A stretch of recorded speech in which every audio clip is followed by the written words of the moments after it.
Good morning, good morning, good morning. We are back. It's a Tuesday edition of Moose and Keith right here on the Better Sports Network. Ernie Acosta behind the scenes, action-packed show. Lucy Burdge will join us.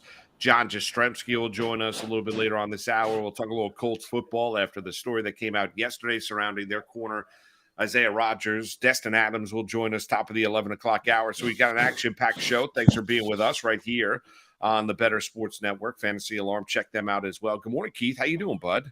I'm good. If you're going to be hopping on DraftKings, we got some codes for you there. $5. They match you up to $200 bets, and use your Fantasy Alarm as your code. Also, we're getting work done in my house, so I apologize if there's some noise in the background. I mean, it's going to happen from time to time. All right, that's FantasyAlarm.com/DraftKings in order to go out there and you get bet $5, you get $200 in bonus bets instantly by using FantasyAlarm.com/DraftKings. So go there, check that out. All right, Keith, a lot to get into. Let's talk a little bit about the NBA. Because it's amazing what one game will do, and it's just the instant reaction nature that we are in the business that we are in, and I try and tamper down and try and tell everybody, listen, don't overreact necessarily, especially when you look at Major League Baseball to just one game. You got to see how a team is trending. A bad loss, great win could lead to an uptick in that team's play or a downturn in that team's play, but you got to see exactly what it is. You can be critical at the point of attack. In the NBA, it's amazing when we watch these playoffs and how it just every single time, whether a team wins and how they win, like the other team is obviously they've got massive issues. The series is going to be over. It's going to be over quick. All of a sudden you see the Miami Heat, and I'm reacting obviously to the first two games of the NBA Finals. And you see after game one, and Denver had control that entire game. And coming out of it, it was the conversation about Luka and being the best player in the world. By the way, Kendrick Perkins finally admits that Luka Doncic is the best player in the world. Hallelujah. And it was great to see Jokic, not Luka. Well, yes, Jokic. I'm sorry. Nikola Jokic was the best player in the world. Thank God for that. But so you see Nikola Jokic and what he was able to do in game one. Now in game two, after Denver blows a 15-point lead and they have a working margin, after that unbelievable run, first quarter, second quarter, first half in game two. And now Miami's able to rally. They shoot 70% in that fourth quarter, outscore Denver by 11, win the game by 3. Now it's all of a sudden we're back to the Heat culture, and Miami's got exactly where they want them because Denver finally loses a home game, which they hadn't done in months, and blow a double-digit lead, which they never do when they're home, especially. Now all of a sudden the overreaction is, well, Miami's going to be what Miami's going to be because Duncan Robinson shot the ball well, and you didn't have Jamal Murray playing to the Hamal level, or Porter didn't play particularly well, Gordon didn't play particularly well, and we'll get to the Mike Malone comments, but let's just take a step back, right? Miami is here for a reason. They went through Milwaukee, they went through the Knicks, they went through the Boston Celtics to get to the NBA Finals. You know what the Heat are. They weren't going to go quietly into the night, and we know the Denver Nuggets at times have been tested in these playoffs. Not necessarily against the Los Angeles Lakers, but in the previous round against the Phoenix Suns at one point in time in that series.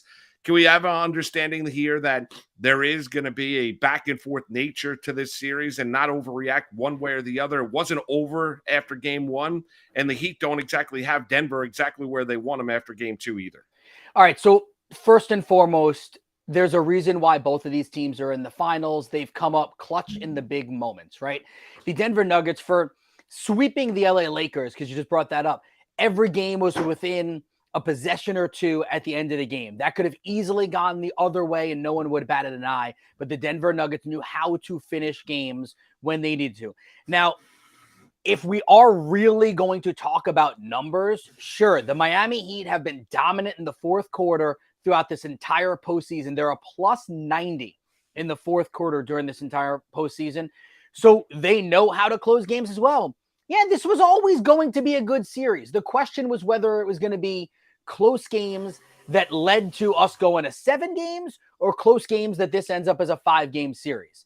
Splitting this first, 2 games in Denver doesn't necessarily mean that we're not, going to get a 5-game series. Doesn't mean we're getting a 6 or a 7-game series. It just means this is what I expected. I think you expected too. I didn't expect any blowouts. I expect close games. I expect hard-fought battles. A Jimmy Butler, Eric Spoelstra team I think you just said it is not going to go quietly in the night, right? And you look at the Denver Nuggets as well. I think a lot of what we saw in game number 2, Moose, is about the extra pieces, right? And I know these guys are NBA players, and maybe this is disparaging to them, but the Michael Porter Jr.'s of the world, the KCPs of the world, and then the Duncan Robinsons, the Gabe Vincents, and whatnot, like Max Struess's of the world. Who wins those battles? Because Jokic and Jamal Murray, for the most part, are going to give you great numbers. Jimmy and Bam are going to do their thing. So it's the extra pieces, and the extra pieces were better for Miami in game 2.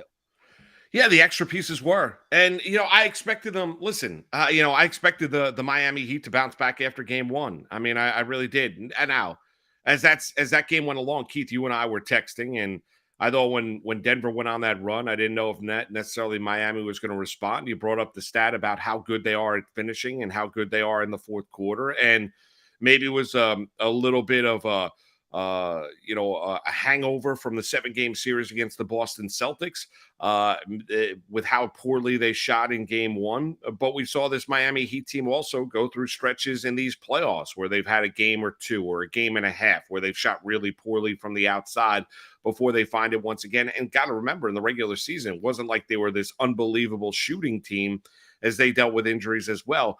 Listen, Jokic is an unbelievable player. He just is, right? And we talked about the storylines before these NBA finals got going about what a victory would mean for Nikola Jokic, cementing himself after the 2 MVPs, the back-to-back MVPs, before Joel Embiid broke that streak this past season. For Miami, I mean, no hyperbole here. They win this title, it might be the greatest run in the history of the NBA to a championship.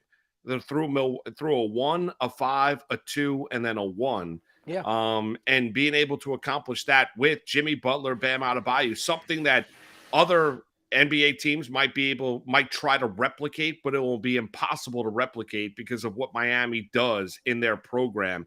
With, everyone searching for, that secondary and tertiary star to add to their team.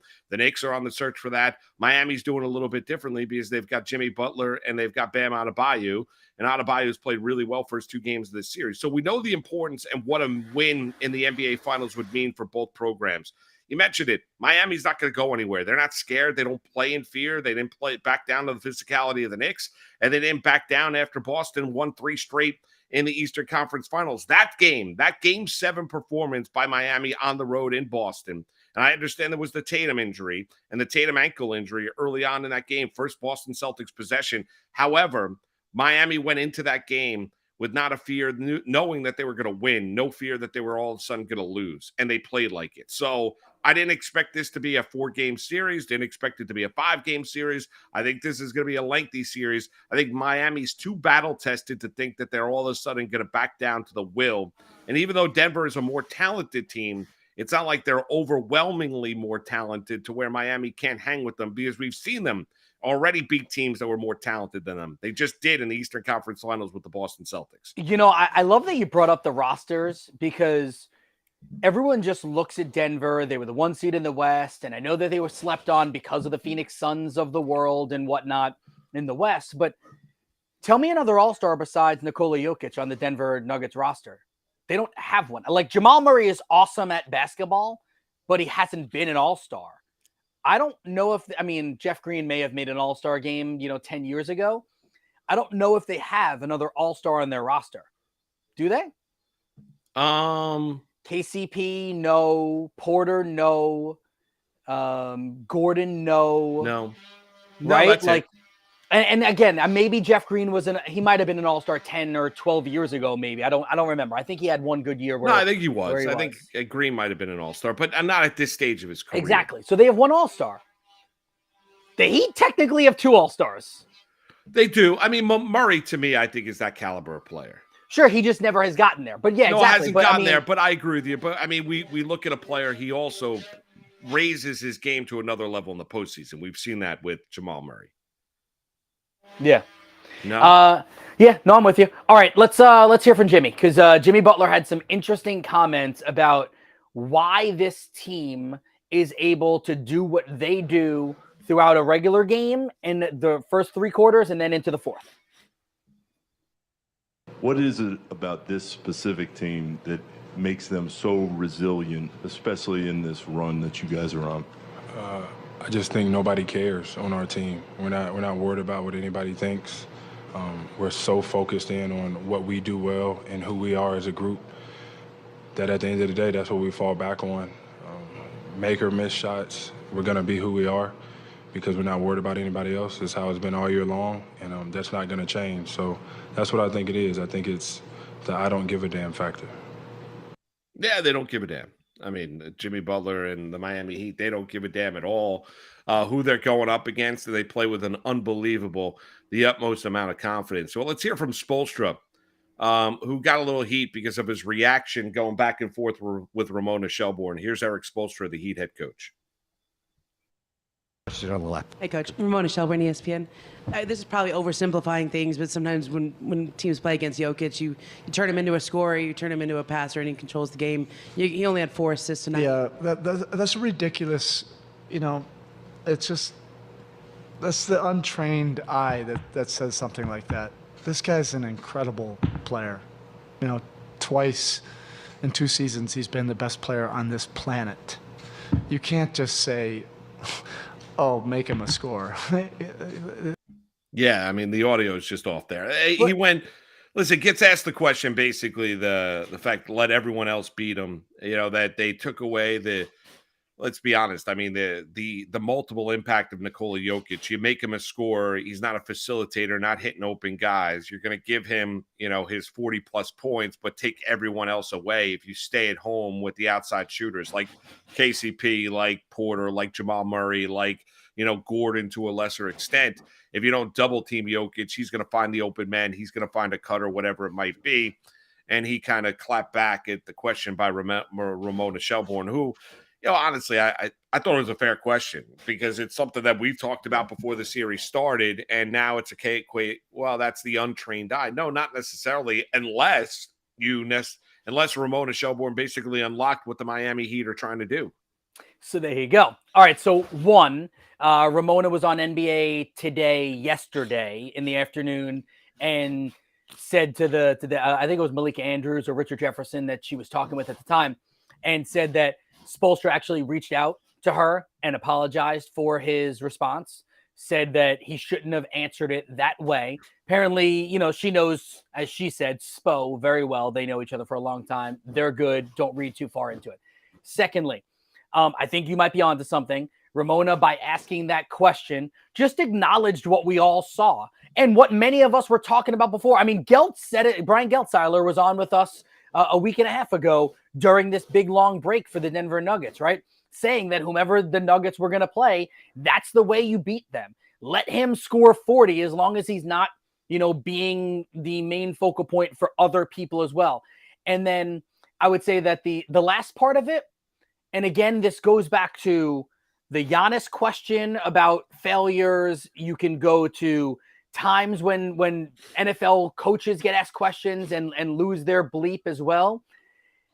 Post-game questions. These guys and gals that are sitting at the dais are so hypersensitive about certain words. If you listen to the way Ramona asked that question, she said, is it oversimplifying? And I think all he heard was like the word simple, and that triggered something in his brain. Like, oh, what we do is simple. Oh, what we're saying, what we're doing is simple. Like that's where, and again, I don't know. I think you and I differ on this sometimes, but I think that like, that's something I watch at these post-game interviews. And I think that's also why, like SNY has Steve Gelbs always, he has to ask the first question no matter what to the manager at the post-game dais. And I think other teams do that too, because they know it's never going to be a gotcha question. This is the person that covers this team for that organization or for that network. Yeah, listen, I thought it was... Also, by the way, not saying that Ramona was trying to ask a gotcha question. I think just the word simplify might have triggered something for him. Right, and I guess, listen, no one's taking anything away from Spoelstra. I thought he could have handled it. It's great that he apologized to Ramona Shelburne. I thought he could have handled the situation a little bit differently than the way that he did. I thought it was a fair question. So did I, I. I, don't, So did I. I don't think there's, but I mean, there have been some bad questions by reporters in post-game press conferences over the years. I don't think that's one of them. I think maybe she hinted at or unlocked something that Miami's going to go out there and try and do. Listen, Denver's got to play better. We're going to hear from Mike Malone here because the Nuggets have not played particularly well the first two games of the series, and the series is tied up at a game apiece. Here is their head coach, Mike Malone, after game 2. Now let's talk about effort. I mean, this is the NBA Finals, and we're talking about effort. That's a huge concern of mine. You know, and you guys probably thought I was just making up some storyline after game 1 when I said we didn't play well. We didn't play well. And tonight, you know, that the starting lineup to start the game is 10-2 Miami. Start the third quarter, they scored 11 points in 2 minutes and 10 seconds.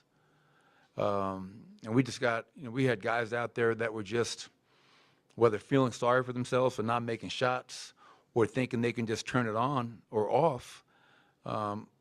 This is not the preseason. This is not the regular season. It's not round. This is the NBA Finals. And that to me is really, really perplexing, disappointing. And I asked the team, I asked our players, you guys tell me why we lost. And they knew the answer. Miami came in here and outworked us. And we were by far our least disciplined game of these 16 or 17 playoff games, whatever it is now. So many breakdowns.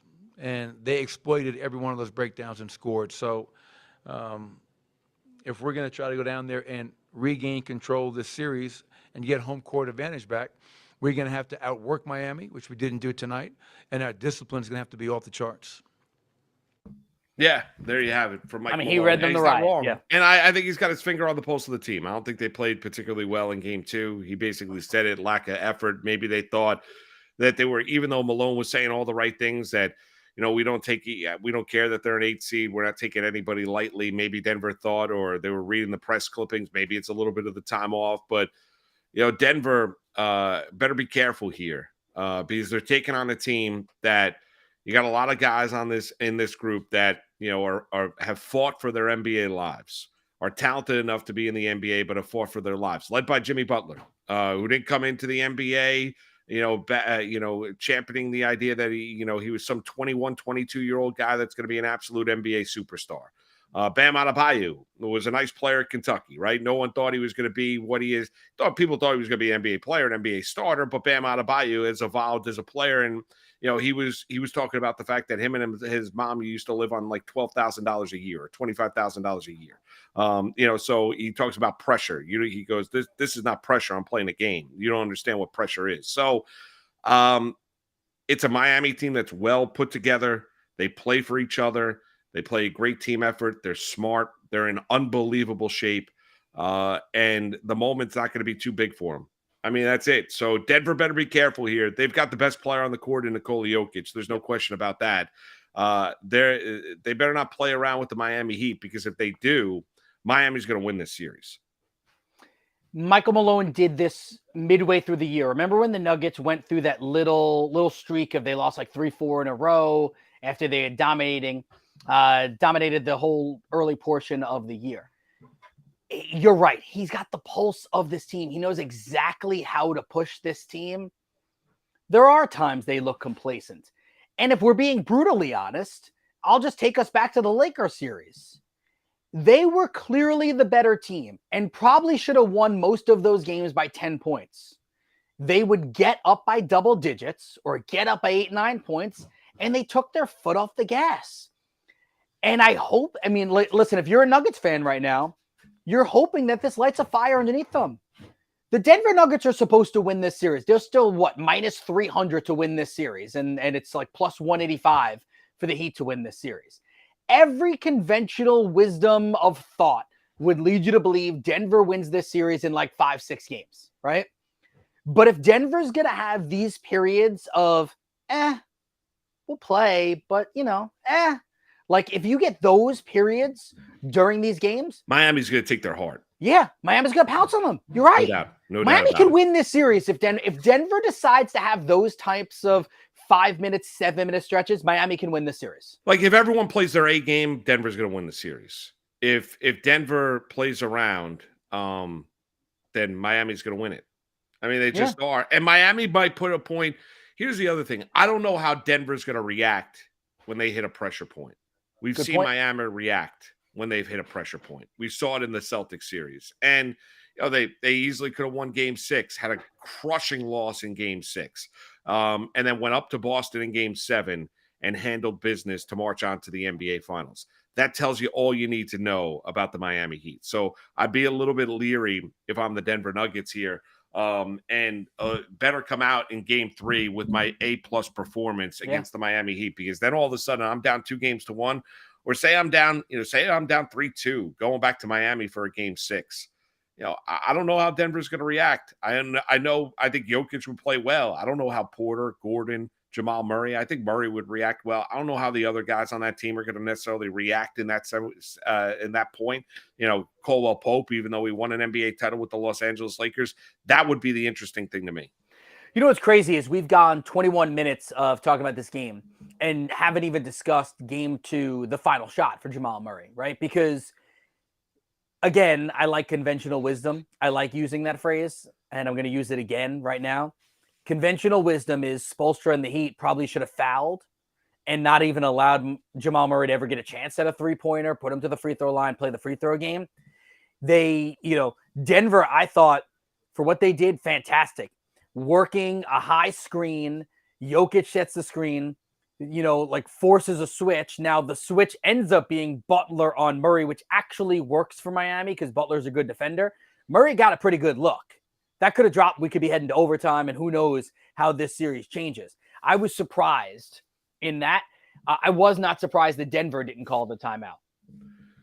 I think Denver wanted to get out running. They knew they have Jokic and Murray. Let's let one of our 2 stars take a shot. I agree with you. I'm always a proponent of fouling when you're up 3 at that stage. Yeah. I really am. A chance to tie. No doubt about it. By the way, big announcement since we've been on, and John Jastremski is going to join Keith and I at bottom of the hour right around 10:30 this morning. Good morning, Nawali. Good morning. I'm right, Baby J. Everybody that's in the chat session this morning, thanks for being with us. It's Moose and Keith with you on a Tuesday right here on Better Sports Network. An absolute stunner. Live Tour and the PGA Tour have merged.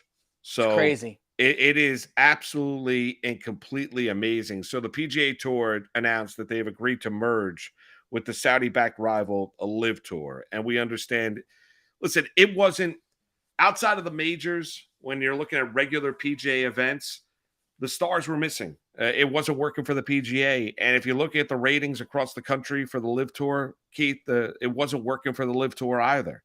But how about this? If you are and I got to read a little bit more into it in terms of how this worked, but what about if you're a Live golfer who got paid, left the PGA Tour, got a boatload of money, and now you're going to be welcomed back into the PGA Tour, and all those guys that decided to stay, they weren't able to cash it.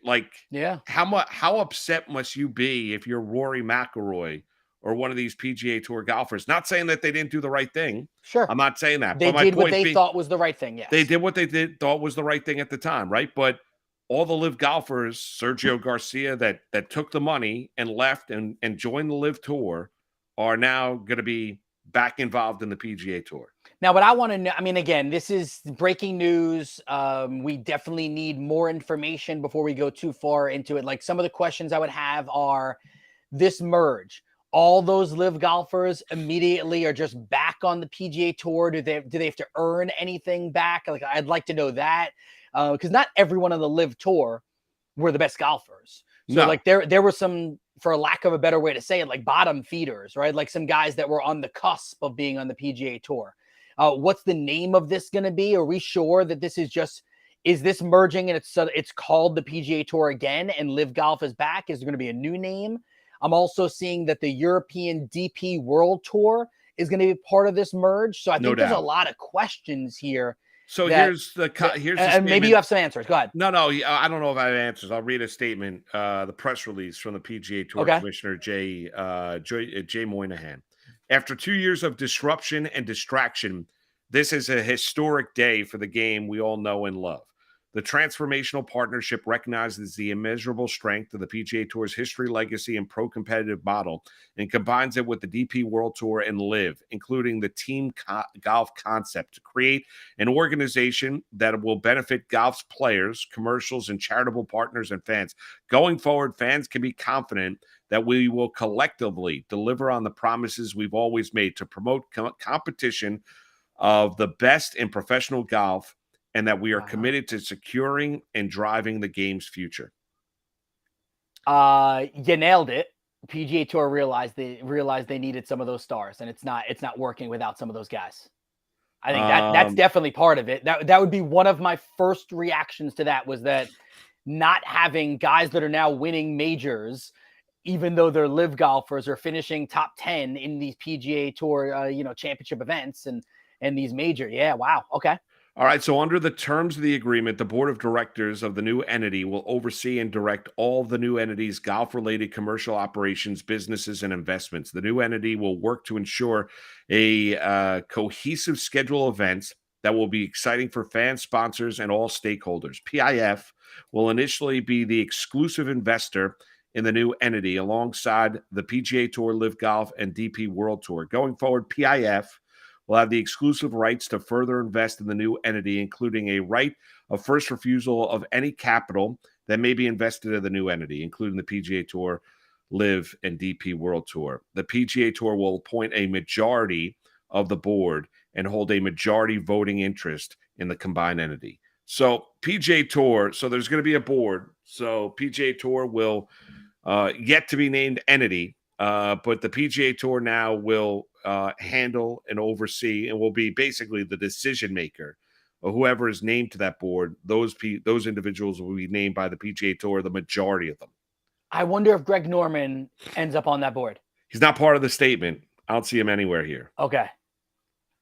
I don't just reading the press release, I don't see Norman anywhere. So you think it's again, we are not we're learning this with you guys too. I wonder, there had to be some sort of buyout then for Greg Norman even. Yeah, I would think so. I mean, they name, let's see, you get a statement from the chief executive of the DP World Tour, Keith Pelly. Nothing, I don't see anything here. From the new entity's board will also include the executive committee comprising of L. Ramayan, right? And he is from LIV. Moynihan, PGA Tour policy board member Jimmy Dunn. I don't see Greg Norman anywhere in here. Wow. All right. So then either he's just out, or it's going to be a quiet thing. I mean, yes, Baby J, we know that's why I'm bringing up. Yeah, they hate Norman. They hate There's him. No doubt they hate Norman. But here's what you need. Listen, it's a win for the golf fan. It's a win. If you love the sport of golf, sport of golf, it's a win, right? And, I mean, it just is. It's a monstrous win, because now you're going to see all the stars in one place. You're not going to see the bickering and the back and forth. It's been a couple years. You've seen it. LIV, as different as LIV Golf was, they didn't have the historical impact of those events. That was going to take 20 or 30 years to build. They still were not involved in the world golf rankings. Like, there were issues when you were looking at this, but now PGA realized there was an issue. I mean, there was an issue of interest, because you're watching Brooks Koepka, Dustin Johnson, and others, Phil Mickelson, others that weren't a part of the regular PGA Tour. Now LIV and PGA do combine efforts along with the DP, along with the World Tour. So now we'll see exactly what this looks like. But I think for the golf fan, I think the headache is now resolved. Now you get exactly what you want to see. We had Dave Barnett on last week when we were talking about this, and I think it was either last week or 2 weeks ago, where we were talking about, and you just mentioned like the history of golf, right? And how LIV it's going to take 20 years before LIV will have that history. And my response was, the 11, 12, 13, 14, 15, 16, 17-year-old kid, let's say, that is getting into golf could have fallen in love with LIV right now, and that would be their history. They grow up with LIV, right? I would hope, and you tell me if you think I'm wrong, I would hope that the PGA Tour will adopt some of the live things that were going on. Like, I think there was something to be said about every once in a while having a tournament where it's a little bit more loosey-goosey, maybe music being played, maybe a little bit more of a party environment. Like, I almost feel like there should be, I'm not saying a major because you can't do that, but like there should be, let's say 2 events per year that are like live styled, you know, like you don't have to use live. LIV can go away forever. That's fine. But almost like Happy Gilmore-esque, right? Like I would be cool with that. Yeah, I think in the end, Norman and Mickelson won. Yeah, you're right. I mean, in the end, and you know, I'm right in our chat session. You know, every player should be thankful for Greg Norman. They're all cashing in more now than ever before, thanks to him. Yeah. You know, they looked at Live Golf as the instrument of change, and it's going to change the PGA Tour. The thing you'd like to see is those players of massive influence, like McIlroy and like Tiger Woods, who spoke up so demonstratively, defending the PGA Tour model and ripping Live. Now, what do they have to say now? Because this, I mean, honestly, like, I had no idea. Like, when this came out, when I saw, and CNBC, give them credit, they broke the story. When CNBC broke the story, I honestly looked at the date and I said, is this April 1st? Like, is this April Fool's Day? Like, there was no rumbling. It came out of nowhere, right? There was no rumblings, no rumors, nothing of that in any way, shape, or form. And all of a sudden we get this. So it'll be interesting.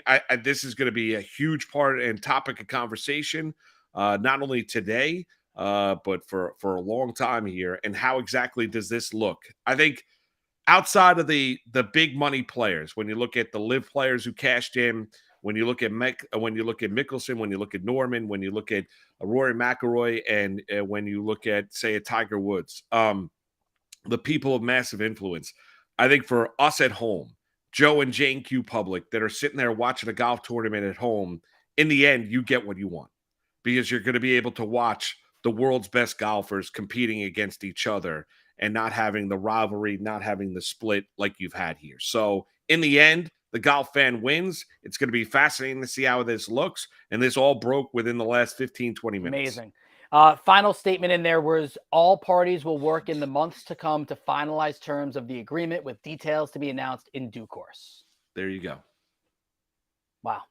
John Jastremski is going to join the program next. It's Moose and Keith with you, and this is a quick moving Tuesday here on the Better Sports Network. We've got NBA to react to. We haven't even gotten into Kyrie and LeBron. We'll get into that conversation potentially with the Dallas Mavericks. Stanley Cup final. Stanley Cup final, Game 2 last night. Vegas 7-2. Was thinking of our guy Sharapan out there in beautiful Las Vegas as they had their way with the Florida Panthers. The big hit by Kachuk and Jack Eichel. We'll get into that as well.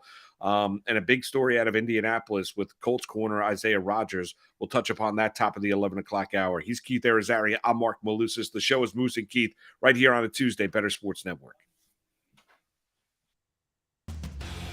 Bye weeks are so incredibly important in best ball because you can't change your lineup. You can't grab somebody off the waiver wire. You don't make changes. So you've got to be prepared. If you're taking 4 quarterbacks because you want to be sure you got to be very methodical about the schedule, especially the bye weeks.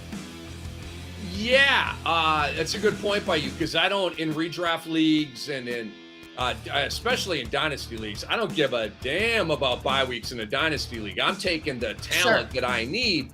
Especially if it's like a startup dynasty league, man. And so, that's created situation. Matt Deutsch's league last year, I had a glut of, it was like week 9, I seem to remember. It was the bye week of death for me. Like, it's a 2 quarterback league. I had a bunch of QBs. They were like all on the bye at the same week. It was insane.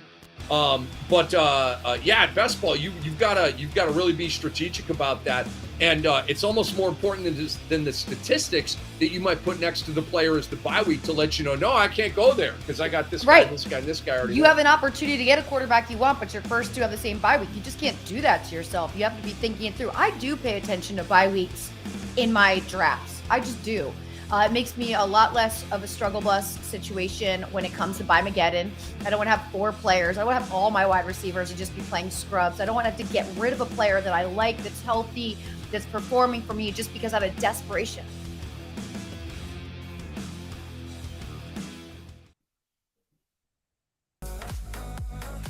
Let me talk to you, Vlad, about an award here that I thought was very, very debatable. And it was Cy Young in the National League. In terms of odds, it's Strider at plus 230, Zach Gallen at plus 215, Clayton Kershaw plus 1,000.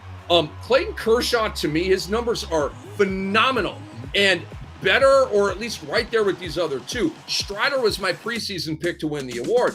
But Clayton Kershaw at plus 1,000 compared to these other guys with similar numbers in the plus 200s. Like, let's bang on Kershaw and hope he doesn't get hurt, right? Where are you at with that, Vlad? Yeah, those are great odds. I think the only concern that fantasy players and Dodgers fans had before the season started was innings limitations. Just wanting to make sure that he is fully ramped up for the playoffs. And as some teams do, you sometimes get those phantom IL stints.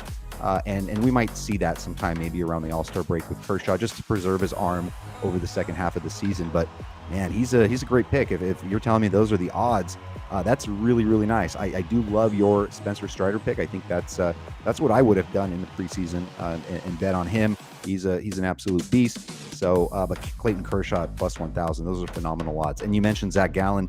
He's incredible too. And looks like Arizona has been in the hunt there in the playoff. Well, so far it's early. Dodgers, maybe Padres will be in competition for that division. But yeah, that's a nice three-way race, and we might see some other players pop in there. When I'm back home, no, they treat me like Robert De Niro. So good to talk about butter. Bruce and Keith with you on this Tuesday Better Sports Network. John Jastremski joins us now. All over the place is JJ. And John, Keith and I were just reacting to what the news that just came down, the merger with the PGA Tour and Live Golf and the DP World Tour. I mean, out of nowhere, stunning. Norman wasn't part of the press release, but I mean, Phil Mickelson, Greg Norman, they wanted to be the instrument of change, and boy, did they change. You ain't kidding, guys. I had to double check, to be honest with you. I'm getting the morning coffee, and now that we live in this Twitter world where there are just so many like fake tweets, I had to like double and triple check this. I'm like, is this real? Am I getting spammed here? I don't want to be sending this out in group chats and look like a buffoon 5 minutes later. But I'll tell you this, guys. Imagine being one of these guys that was loyal to the PGA Tour, that didn't take the bag of money from Liv, and you're sitting here and you're finding out on social media that all the dudes that got hundreds of millions of dollars that were these cast-offs, they're taking the blood money. How do they do such a thing? Well, a year later, they get to come back and play in the PGA Tour. So it just goes to show you common sense prevails. You have everybody now under one umbrella, as it should be. It makes no sense to have two leagues. And now we get back to business with all the best golfers under one roof, and we take it from there. I said to Moose, and I don't know how it'll all play out over the next couple of months and they make all these decisions, but I would like to see the PGA Tour adopt some of the like live style events. Like I liked some of the party feel and music and stuff. What did you think, JJ? Yeah, listen, I'm new golf, so I like some of that stuff as well. They want to have, here's the biggest thing to me. They were trying to be on their high horse with a lot of these events like the Ryder Cup, for example, which was a total joke. To me, you're going to take guys who are American golfers or European golfers, and now all of a sudden they can't play in the Ryder Cup because they're on a live tour. Total nonsense. So you want to tell me it's music, Keith? Fine. That was the big thing to me. Now we have everybody back under one roof, under one umbrella. And I think the biggest loser out of anybody today here, guys, are the folks for the PGA Tour, the Rory McIlroys of the world, the Colin Morikawas of the world.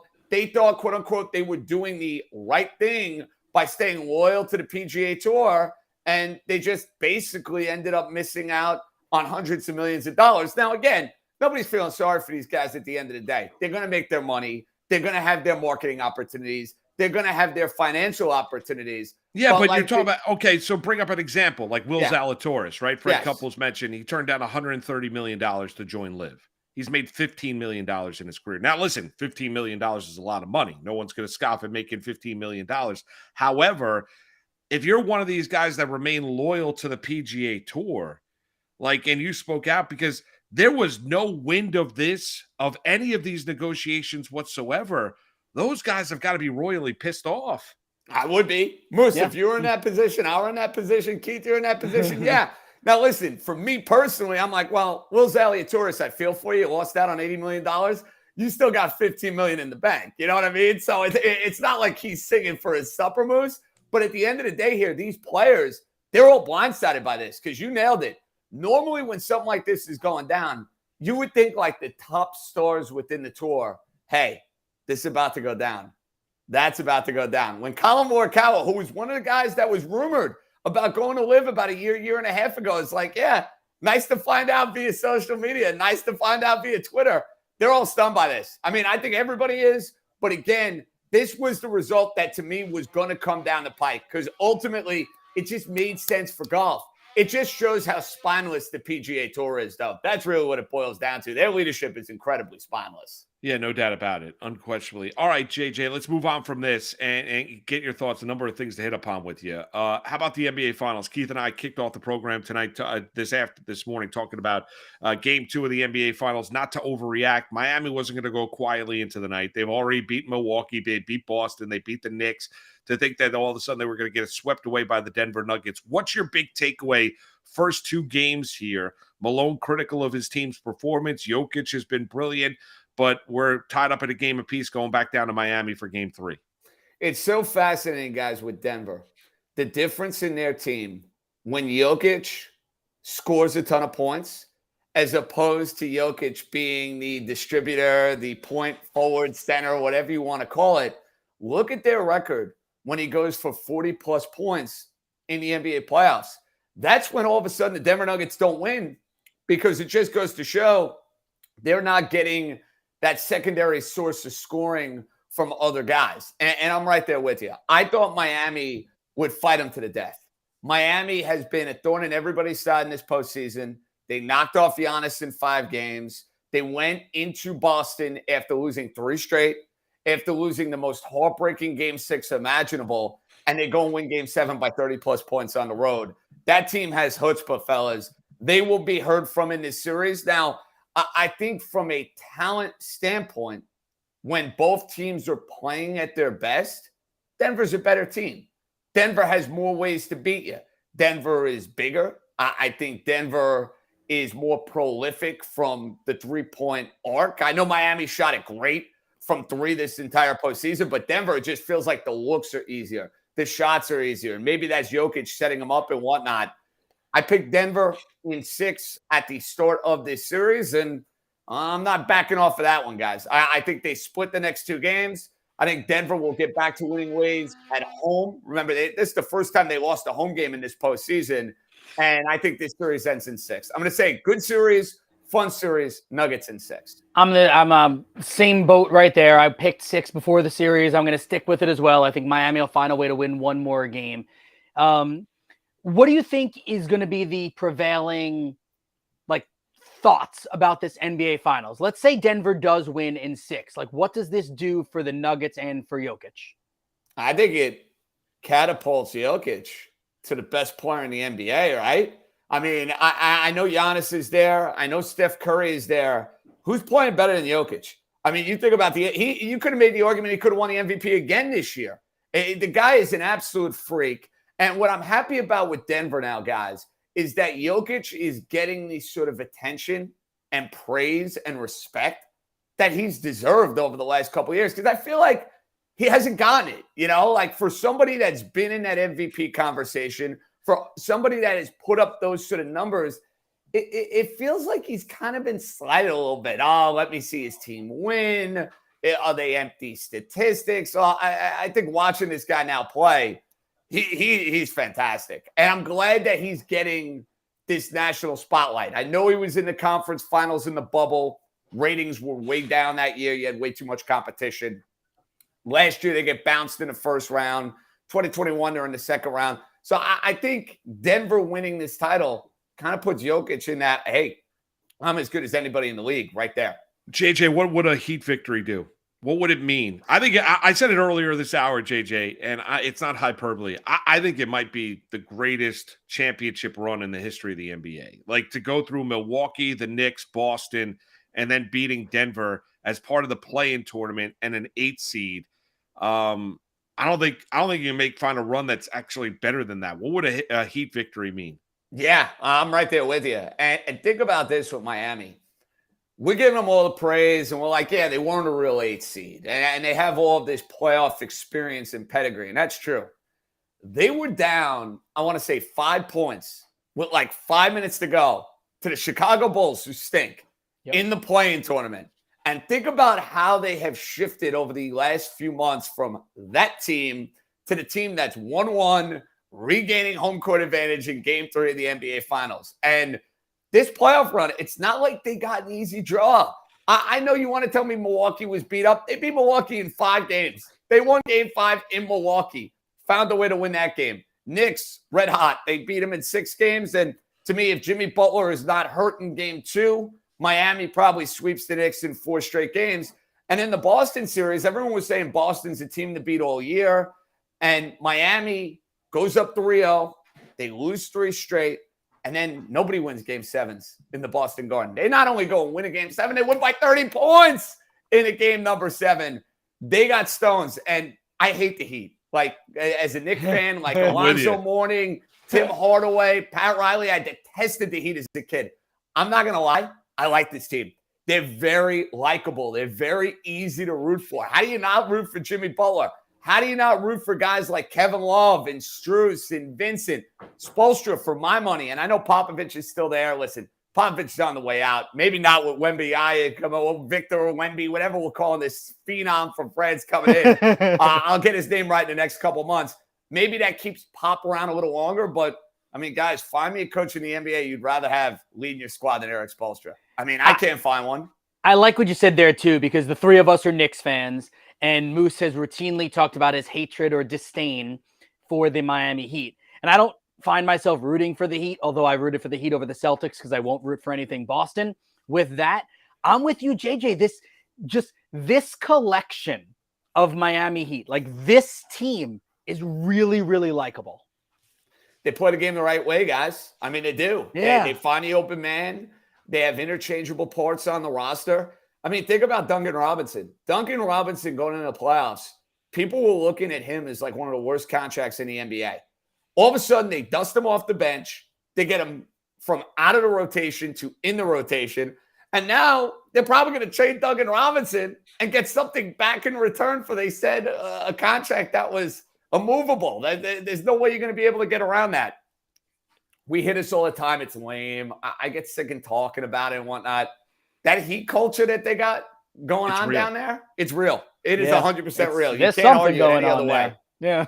John, what do you make what do you think this offseason is going to look like? Do you think the Knicks, who's the help that LeBron gets in Los Angeles? Say he's not leaving the Lakers to go to Dallas. I don't care what Kyrie is leaking to the media. That's never happening. But what about who ends up with the Lakers to help their championship hopes, and where do the Knicks go to try and find that other guy to pair up with Brunson?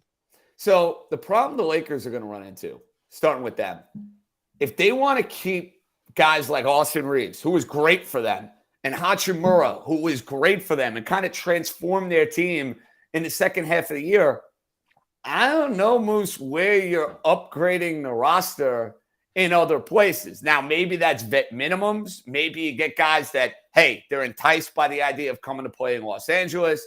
They're enticed by the idea of trying to give LeBron one last chance to go and win a title. But if you're going to keep Austin Reeves, and I think they should, he was terrific for them. He was a really good player.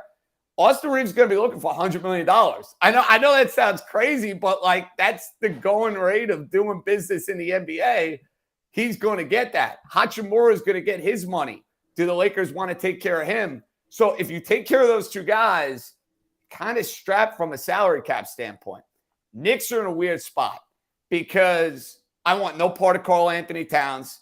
I think he's charming soft. I think the contract is worse than Julius Randle. I'm no fan of Julius Randle, guys. Like after watching Julius Randle second round against the Miami Heat, You're never going to win and win big with him as a part of the roster if he's your number 1 or your number 2 guy. He puts up all NBA numbers. He's going to perform in the regular season. His limitations are on full display in the postseason. But Karl Anthony Towns makes more than Julius Randle. He doesn't play as much as Julius Randle. And I don't think he changes that much from a Knick perspective. Like, I'm sorry. Like, a team, I love Jalen Brunson. Jalen Brunson and Karl Anthony Towns is not taking you to the promised land. It's just not. You're not beating teams like Milwaukee and Miami, and on we go. So I kind of think, guys, the Knicks are going to be in far more of wait-and-see mode again, because you don't want to go and make that ill-advised move. I don't think they're in on Damian Lillard.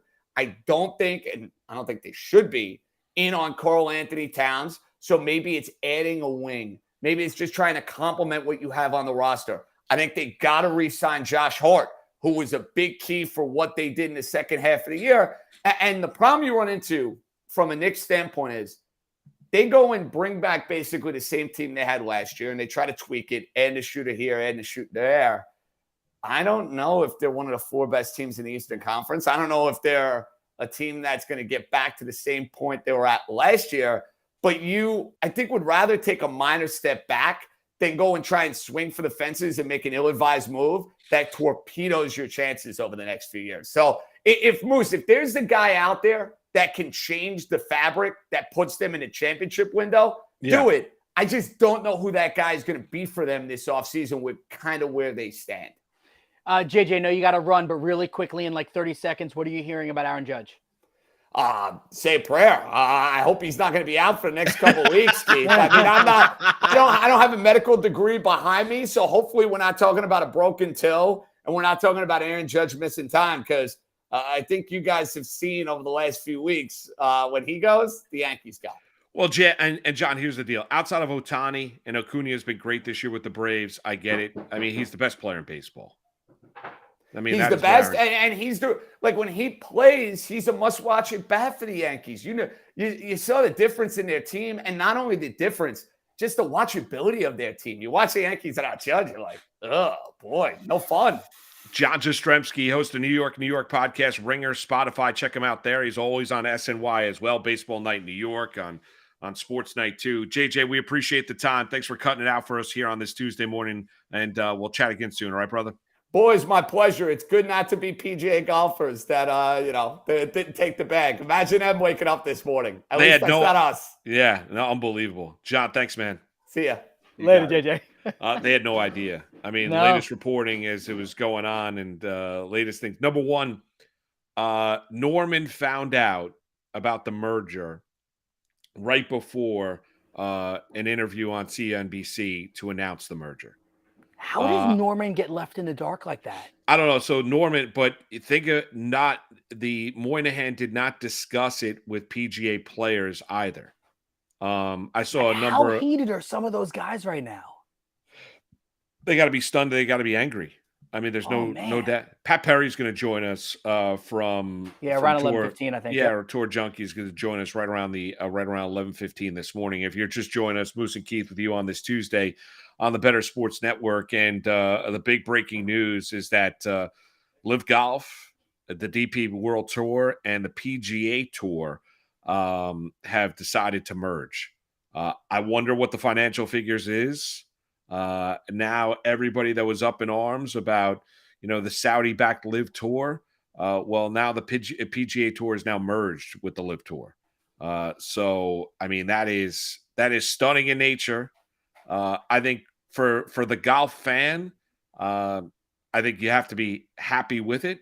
I also think you have to call into question the decision making of Jay Moynihan, the PGA president, the leader of the PGA Tour, because think about if you're Rory McIlroy and you had no idea this was going down. I mean, think about that. That's insane. He's Keith Arizari. I'm Mark Malusis. We're coming back. It's Moose and Keith with you on a Tuesday. We'll get into the Indianapolis Colts, Isaiah Rodgers story that broke yesterday. Destin Adams is going to join us top of the 11 o'clock hour. Pat Perry at 11:15 this morning. Lucy Burdge at 11:30 this morning. So an action-packed final hour here of Moose and Keith on this Tuesday. Plenty to chat with you about, plenty to react to you about right here on the Better Sports Network. So let's get into some best ball philosophy here. Yeah. In your experience, going back many, many, many years, drafting in national tournaments, Bradley, have you historically been shying away from the running back position in favor of wide receivers? In favor of, if you're drafting in the FFPC tight end premium format, in favor of tight ends as well. Is that the smart play when you're drafting this early in the drafting season?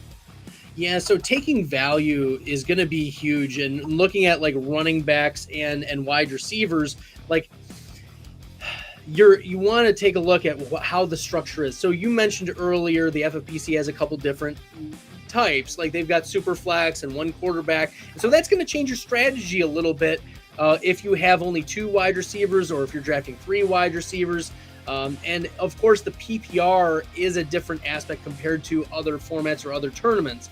And so keeping in mind the pass catching upside of some of the running backs may be more valuable in those formats. So the Austin Ecklers, the Christian McCaffreys may be more value because they get more receptions, and so like I loved taking late shots a couple years ago on like the JD McKissicks of the world, who would get 50 receptions really cheaply.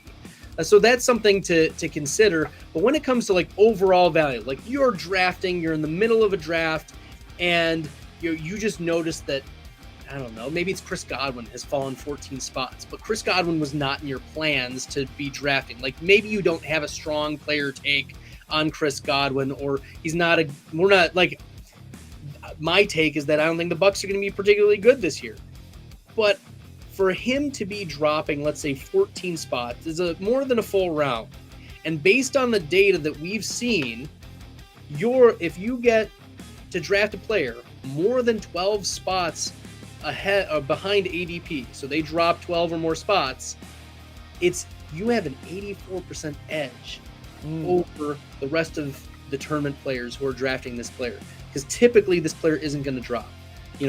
The average draft position is a really strong indicator of where a player is going to go. And I think that is also on the flip side. If you are reaching too much, you're giving up value in your drafts. And so when it comes to value-based drafting, you need to consider, just because this guy isn't my plans or I don't have a strong player take on him, maybe that's your opportunity to sprinkle in some shares of this player at a good price.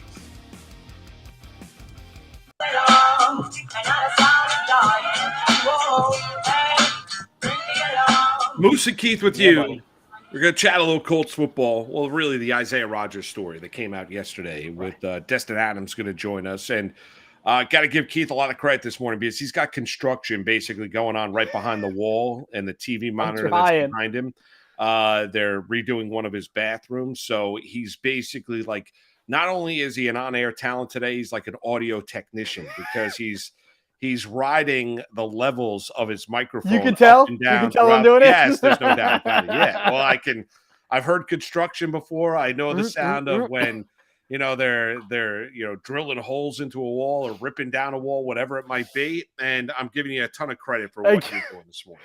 Thank you. Yeah. So, all right. So the studio I have, we're in the basement. The bathroom is in the den. The den is 1 floor up. What I didn't take into consideration was the fact that on the other side of the wall, when they do that, they're opening that part. So you hear everything on that side of the basement. So yeah, I just keep trying to, when I'm not talking, I'll mute it really quickly. I'm trying to pay attention. My construction guy needed to come down and turn the water off. So yeah, like we're rocking and rolling. We got a lot of stuff moving, and I appreciate you, Moose. I just appreciate you. I appreciate you as well, Keith. Destin Adams joins us now. Great name, and he covers the Indianapolis Colts and does a fantastic job of doing that. And yesterday, the story that the National Football League, we'll try and get him up. I think there was an audio issue there. But the NFL, there was a story that came out that the National Football League was investigating an Indianapolis Colts player for multiple bets. Let me just interrupt for a second. What I found interesting before, when we got the leak yesterday about this is a player, and then the second part of the leak was casual NFL fans will know the name of the player, but it's not a star. I thought so. Like immediately they wanted you to know it wasn't Jonathan Taylor. It's not, like Pittman, like it wasn't a star. It's a guy that is a legit NFL player, but not someone that, is going to Pro Bowls, let's say. Right. That's what it came out. I mean, but here's the issue. The issue that you have right now is for the National Football League is now this is the second story, or really the third story to come out. You had Calvin Ridley, then you had the entire scenario with the Detroit Lions, and now you have what's going on now with Isaiah Rodgers and the Indianapolis Colts. So you're right about that. So they kind of couched it early on that it was a player you'd know, but wasn't this unbelievable, wasn't an all-pro, wasn't an all, a Pro Bowl caliber player. Isaiah Rodgers is still a good player, and he went out on social media last night and apologized and wants to do everything he can in order to make it right. I got to be honest with you, I don't know if you were betting on Indianapolis Colts games, I don't know exactly how and when you're welcome back into the National Football League, because once you start to call into question the legitimacy of outcomes of games, that's where professional sports or the competitive balance is thrown off. That's something you cannot have. Well, yeah, and listen, we're on a betting sports network, right? Like literally the name of this network is Better Sports Network. You do shows where you talk gambling. My full-time job is hosting the first ever gambling show that was sanctioned by Major League Baseball, right? Like, so it is a thing. Betting is a thing. All of sports are in bed, or however you want to say it, with, the betting landscapes, whether it's DraftKings and, BetMGM and FanDuel and PointsBet, like Caesar, we can go on and on and on. But this has always been the fear, is that how are you going to make sure that these athletes or coaches or people as part of these organizations don't bet on this stuff? Now, here's what I can tell you. And I've said this before, and it sounds really like almost juvenile to say. If I am a professional athlete, all right, I'm going to pick this up. Let's use some props, okay? You see this? It's a phone, right? Yes. And it's really easy to download. It's not those $3,500 goggles that Apple introduced yesterday. Ooh, those look cool, though. I want them. Yeah, not for $3,500. No, I'm out. I'm kidding. But like, all right, so I pick this phone up, Moose, right? And I go into the App Store and I download FanDuel, DraftKings, Caesars, BetMGM, whatever it is, right? I download one of them, right? I then make an account. I then have to put money in that account. And then if I'm in a state where that gambling is legal, I can gamble, right? Yes. Right? Also lots of steps to do. Yes. Why bother doing it? You're getting paid millions of dollars to play a kid's sport that all of us wish we could do. No question. Stop. Just don't put the app on your phone. Destin Adams, he's with us. We've gotten over some of the tech issues. Covers the Colts for Colts on FN, also for the Shoe, NFL Insider there. Hey, Destin, Mark Malusis, Keith Irizarry with you. Thanks for the time this morning. We appreciate it. Appreciate you guys having me on. Apologize for the headphone issues. These AirPods, man. No, it's all good, Destin. We appreciate it. We know you're busy. How surprised were you with this story that came out yesterday in the investigation into Isaiah Rodgers? And then you found out that it was Rodgers, and then he issuing an apology last night. Yeah, I mean, the Colts are an organization that really don't find themselves in the center of this kind of scrutiny. Obviously, they've had their fair share of on the field issues over the past few seasons, but the off the field issues are not something here in Indianapolis we have to usually worry about. This situation's a little interesting just because it feels like these situations, teams are usually in the know for long periods of time and they're getting all the information together. But from what I've heard this morning, like this is pretty new, even on the Colts' minds, that this has even happened. So this investigation seems to be pretty much in the beginning stages from what I have learned. But as you guys said, I was able to figure out that it was Isaiah Rodgers, senior cornerback for the Colts, yesterday around 5:30 p.m. How does a player, and I'll use Isaiah Rodgers as the one here, how does a player think that they're going to even get away with this? Like, I don't know if you heard my little rant there. Like, everything that you put on this phone it's traceable. It's traceable by someone. Okay, like maybe not, like your best friend, but like it's traceable with someone. How did he think he was getting away with this? So the report that came out, I don't want to mess up the name there, but I believe it was from Sports Handle, who Yes. You're right. released Yes. who released the initial reporting. What they kind of shared on the subject was an associate of Isaiah Rogers had made the account in their name, and the bets were being made under that account. So there's still more information. The investigation's still going on, but for via the NFL's ruling, a bet had to have been placed inside the building. If it was not on a Colts game or anything else outside of the NFL, betting outside the stadium is not something that they are currently cracking down on. But betting on the NFL, betting on your own team, those things are always going to get caught up. So, all right. So let's say for argument's sake, the associate was the one that was placing the wagers. It was never done on grounds in Indianapolis, in the Colts facility. Is there a chance that Rodgers is not going to get in trouble for this? If this is coming out yesterday like it did, I can't imagine there's not enough evidence that a punishment's going to come down. Anything that was, I mean, he felt to the point that something's going to happen, that he issued an apology. And through that apology, while I respect the decision to own up to your own mistakes, I mean, there's also just a little bit of an admission to guilt in the ability to put that apology out there. So to me, there must be enough information out there that some sort of punishment's going to come down. And from past experiences of all these different gambling things that have been going on in the NFL right now and different punishments that have been gone down, I mean, when you're betting on your own team, on your own games, there's not been any more information released on what the severity of those bets on the Colts were. But when you're betting on your own team, I mean, I think the indefinite suspension is going to be the bare minimum of what we see, which is what we have seen recently with the Calvin Ridley situation, where he did apply for reinstatement after a season.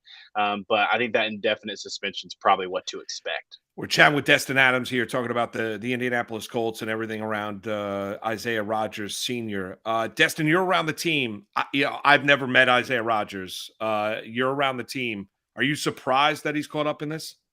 Really good dude. I've been able to speak with him a few different times in different group settings, and have had colleagues who have had personal interviews with the guy. I mean, really, really good guy. Really got a guy that's kind of embraced the Indy area ever since being drafted in the 6th round by the Colts in 2020.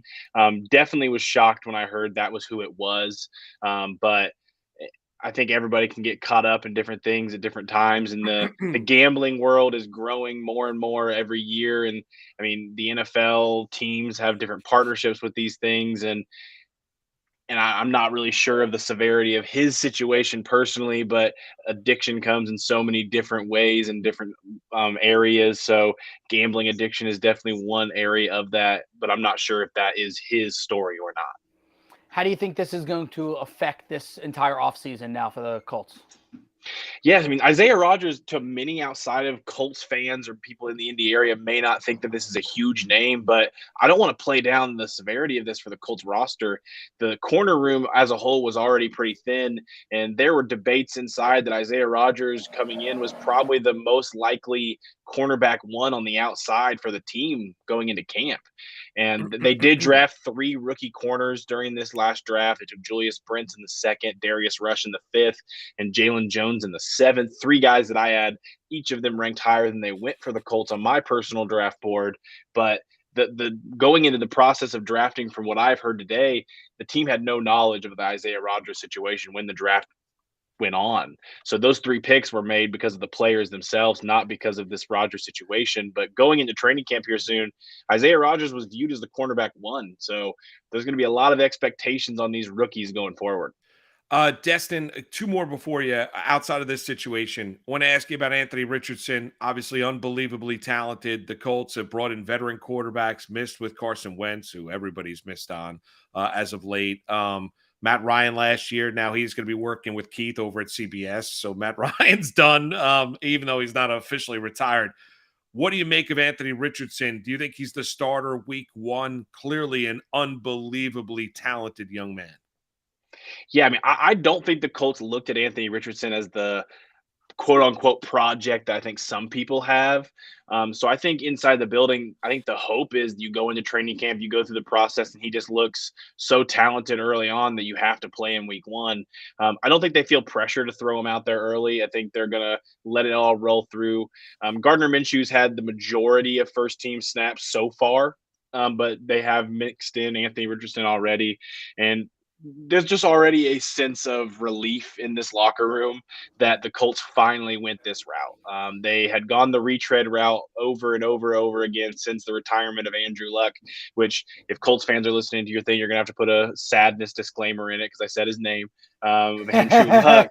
But yeah, but they've gone the retread route over and over again to try and correct that. And fans were obviously over that, but I think the locker room was over the constant retread in that position, the most important position in the sport.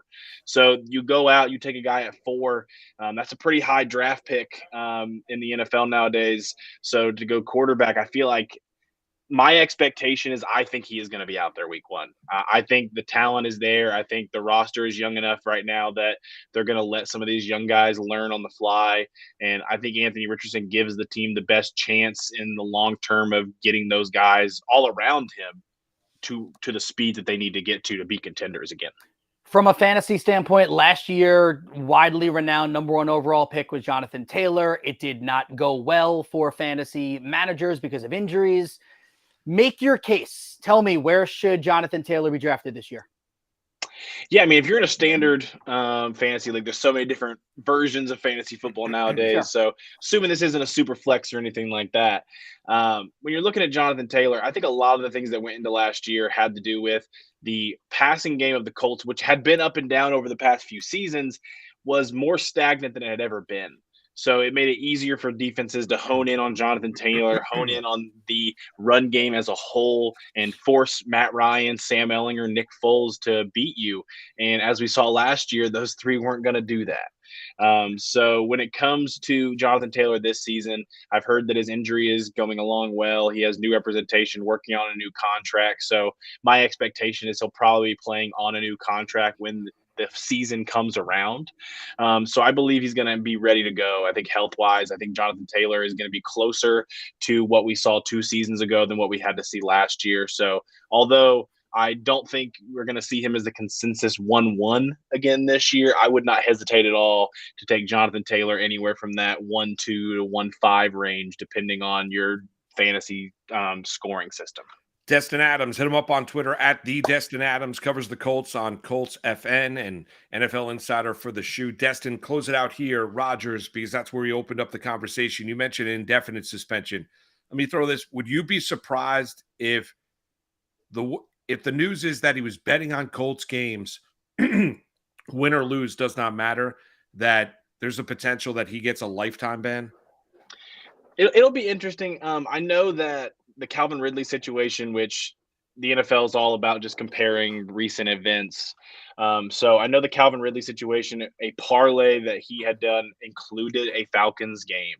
And so it was for a win in his case. And I haven't been able to hear information. I've not heard anything so far indicating that Isaiah Rodgers bet against the Colts, which would be an entirely different punishment. When you're betting against something and you're dictating the integrity of football games. Right. Then you're all of a sudden going back and watching those games if he's getting burnt on a pass play or whatever. Everything. Yeah. Right. You can go through every single thing and go through every single snap that happened. But that is not what I've heard so far. From what I've heard, I think it was a betting on Colt situation. But the amount of infractions is where this is going to come in. So the report that came out from Sports Handle was over 100 total infractions. No idea how many of those are on the Colts. Who knows how many of those are on the NFL as a whole. But that amount of infractions, I think the indefinite is going to be the initial. I don't think we'll see a lifetime ban unless, like I said, we see some Pete Rose type things coming out that we were betting on certain teams in certain ways. So they're going through all that right now. I know the Indiana Gambling Association has kind of weighed in on it a little bit, so they are made aware of it. So I think we're still in some early setting here to go the lifetime route, but I think the indefinite word will be coming up pretty soon. Destin, great job reporting yesterday. We appreciate the time and you cutting out some time with us this morning. Enjoy the rest of your Tuesday. All right. Continued success.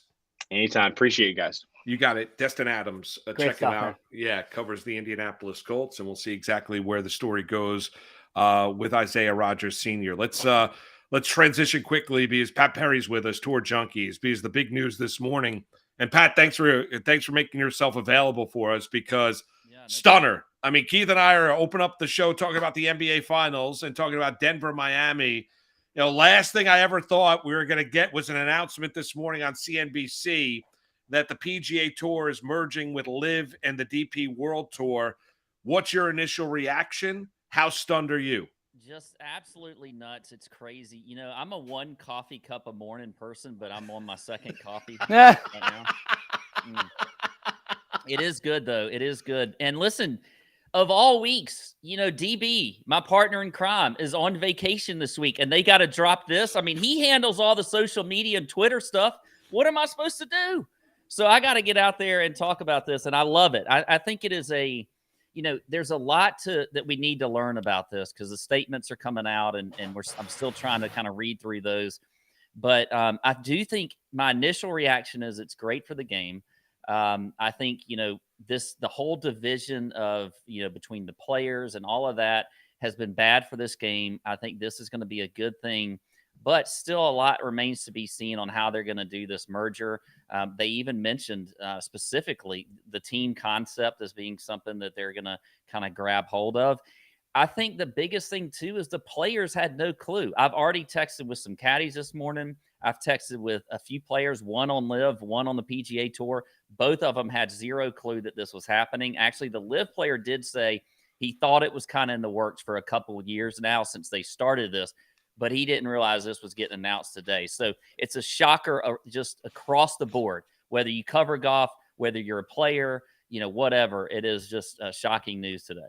In a world where nothing is kept secret, how did this happen? Like, how does this happen and no one knows? I don't know. And that's a good question because in the golf world, I feel like there's always leaks. Like golfers and golf media just do not have they don't have a way of hushing their mouths a lot. Okay. We get Phil Mickelson on Twitter saying all the things he says and whatever else. And so it is shocking to me that it was kind of kept under wraps. I would bet the only player to me that probably knew about this was Tiger, maybe Rory because of how much he's involved, but that's it. It seems to me, I mean, you've seen Colin Morikawa. He's one of the top players on tour. He's already tweeted out that he had no clue what was going on, so I don't think anybody did. Now there is supposed to be a player meeting today at 4:00 at Oakdale in Canada, where they're at the RBC Canadian Open this week. So maybe a little bit more will come out of that. But I know there's, already just a lot of talk amongst the players about this and what this is going to look like. All right, Pat, what about how much anger? You mentioned you reached out to a LIV Tour player and a PGA member. How much anger, the fact that they were kept in the dark, how they were defiant against the LIV Tour, and now finding out that the PGA and LIV, along with the DP World Tour, they're all going to be partners. Well, I think right now, the players are really so shocked that they don't even, I think they're not quite to the anger stage yet, but I feel like we're going to get to that later in the day as the news comes out and as players get to give statements. I think you're going to see that because I think there's some players that are probably thinking, well, hey, I missed out on, Hideki's one of them. There was talk that he could have been paid $300 million to go to LIV. And so there's probably going to be some that are thinking, I missed out on that, or what is it going to look like now for me now that there's a merger when, I skipped the money before. So I do think there is. And I think a lot of the anger too is going to be on the fact that they didn't know any of this was going on. And one of the things the PGA Tour has always said is that our players help guide this tour. Our players are the ones that, are out there. They control this tour. They control their schedules. They control whatever they want to do. But it appears they didn't have much control over this. So I think that's where you're going to also see a little bit of anger as well is, hey, look, where were we? Where were we in these discussions? Because obviously they were not there. How do you think the PGA Tour golfers and their former buddies who went to LIV are going to mesh now together? Well, to be honest, I felt like they meshed okay before. I mean, if you saw them at the majors, like at the Masters and at the PGA, they seem the players themselves didn't really seem to make a big deal out of it. I felt like they played nicely. I think it was more what you saw between Jay Monahan and Greg Norman. I can't wait for that press conference, by the way. Are Greg and Jay going to get up there on the stage together and answer some questions? That would be interesting. I don't think it's going to be as big a deal with the players. Now, maybe Cam Smith gets to go play at TPC Sawgrass now. I don't know if he's showing up there right now playing at TPC Sawgrass, because there was word that a lot of these players got kind of blackballed from any PGA Tour course. So I don't know what that's going to look like. But, in general, I think all the players probably think this is a good thing, because guess what this means for them? At a lot more money, which is what it's all about, right? I mean, in the end, I hate to say it, whether you were for LIV or against LIV, for the PGA Tour or against the PGA Tour, money kind of wins, right? Yeah. That's what's happening here. Yeah, it's a lot of money when you look at the Saudi money that's now going to be involved in this partnership for sure, and they've been the one that's been funding, obviously, the LIV Tour. Pat, for the golf fan, there's a lot of layers to this story, but you and Dave do a great job. I love golf. Keith loves golf. We love chatting with you about golf. People love betting on golf, but for the golf fan, in the long run, this is a win, because you're actually, instead of having separate tours and trying to figure it out and this and that, the golf fan now is going to get everybody under the same umbrella again. Absolutely, 100%. I think it's a great win for the golf fan. And when this all started happening a few years ago, my biggest thing was, I was definitely a little bit more against LIV, and DB. He would say that he's kind of brought me over to the side of being okay with it. But my biggest problem was always the division of the players. I want to see the best players week in and week out, regardless of what tour they're playing on. And I think that's what we're going to get now, And then I do think the team concept was interesting. I thought a little bit of it was a little corny and a little overhyped, but I do think it's an interesting concept. And now that the tour is thinking about embracing that, I think that'll be something that brings more fans to the game as well. So from everything and from a fan standpoint, it's great. And from a gambling standpoint, even better. That's what we like to talk is betting, DFS, that kind of stuff. It's going to get even better. All right, not to make this a political thing, but being the fact that, Saudi-backed LIV, and now those LIV players moving back to the PGA Tour, we have no idea what that funding part is going to be a part of the do you think there could be backlash for the PGA Tour from a fan landscape, political, all those aspects? Well, there's a lot of crow being eaten right now, isn't there? Between mostly on the PGA Tour side and the PGA Tour guys that media, whatever else, that were just so against that and so against the political landscape of what LIV was doing. So I do think there'll be a little bit of backlash. But in the end, I think everybody's going to kind of come together and just, this is what happens too when we see something like this. People are probably going to forget, and it is in a way, I'll say, and I don't like to get too political, but in a way it is a little bit, I don't want to forget about all the things that, people have said about Saudi and that kind of stuff and the bad things that happened. We can't forget that, we got to still, promote good in this world. But in the end, for golf, it's going to be a good thing. And I think there are going to be some people, though, that probably are turned away from golf. Really, probably not the players, though, because they're playing for money. I don't think they're going to just shun the PGA Tour and LIV because of this. So no, I don't think it. How do you think 4:00 this afternoon, Pat? You're closer to golfers than Keith and I are. What do you think that meeting is going to look like for Jay Monahan? Oh man, I would love to be in that room. I can tell you that. I'd love to be a fly on the wall. Absolutely. Like, can we get one of those Nest cameras or Ring camera? Can we just get one of those and stick it in the room? What is that going to look like? Because there are going to be guys that I mentioned earlier, like Will Zalatoris has turned down $130 million, and he's made $15 million in his career. He's been a really successful golfer. I'm not saying he's not a millionaire and isn't wealthy. He is. You're talking about there was generational wealth just by signing your name on the dotted line that was being offered to join the LIV Tour.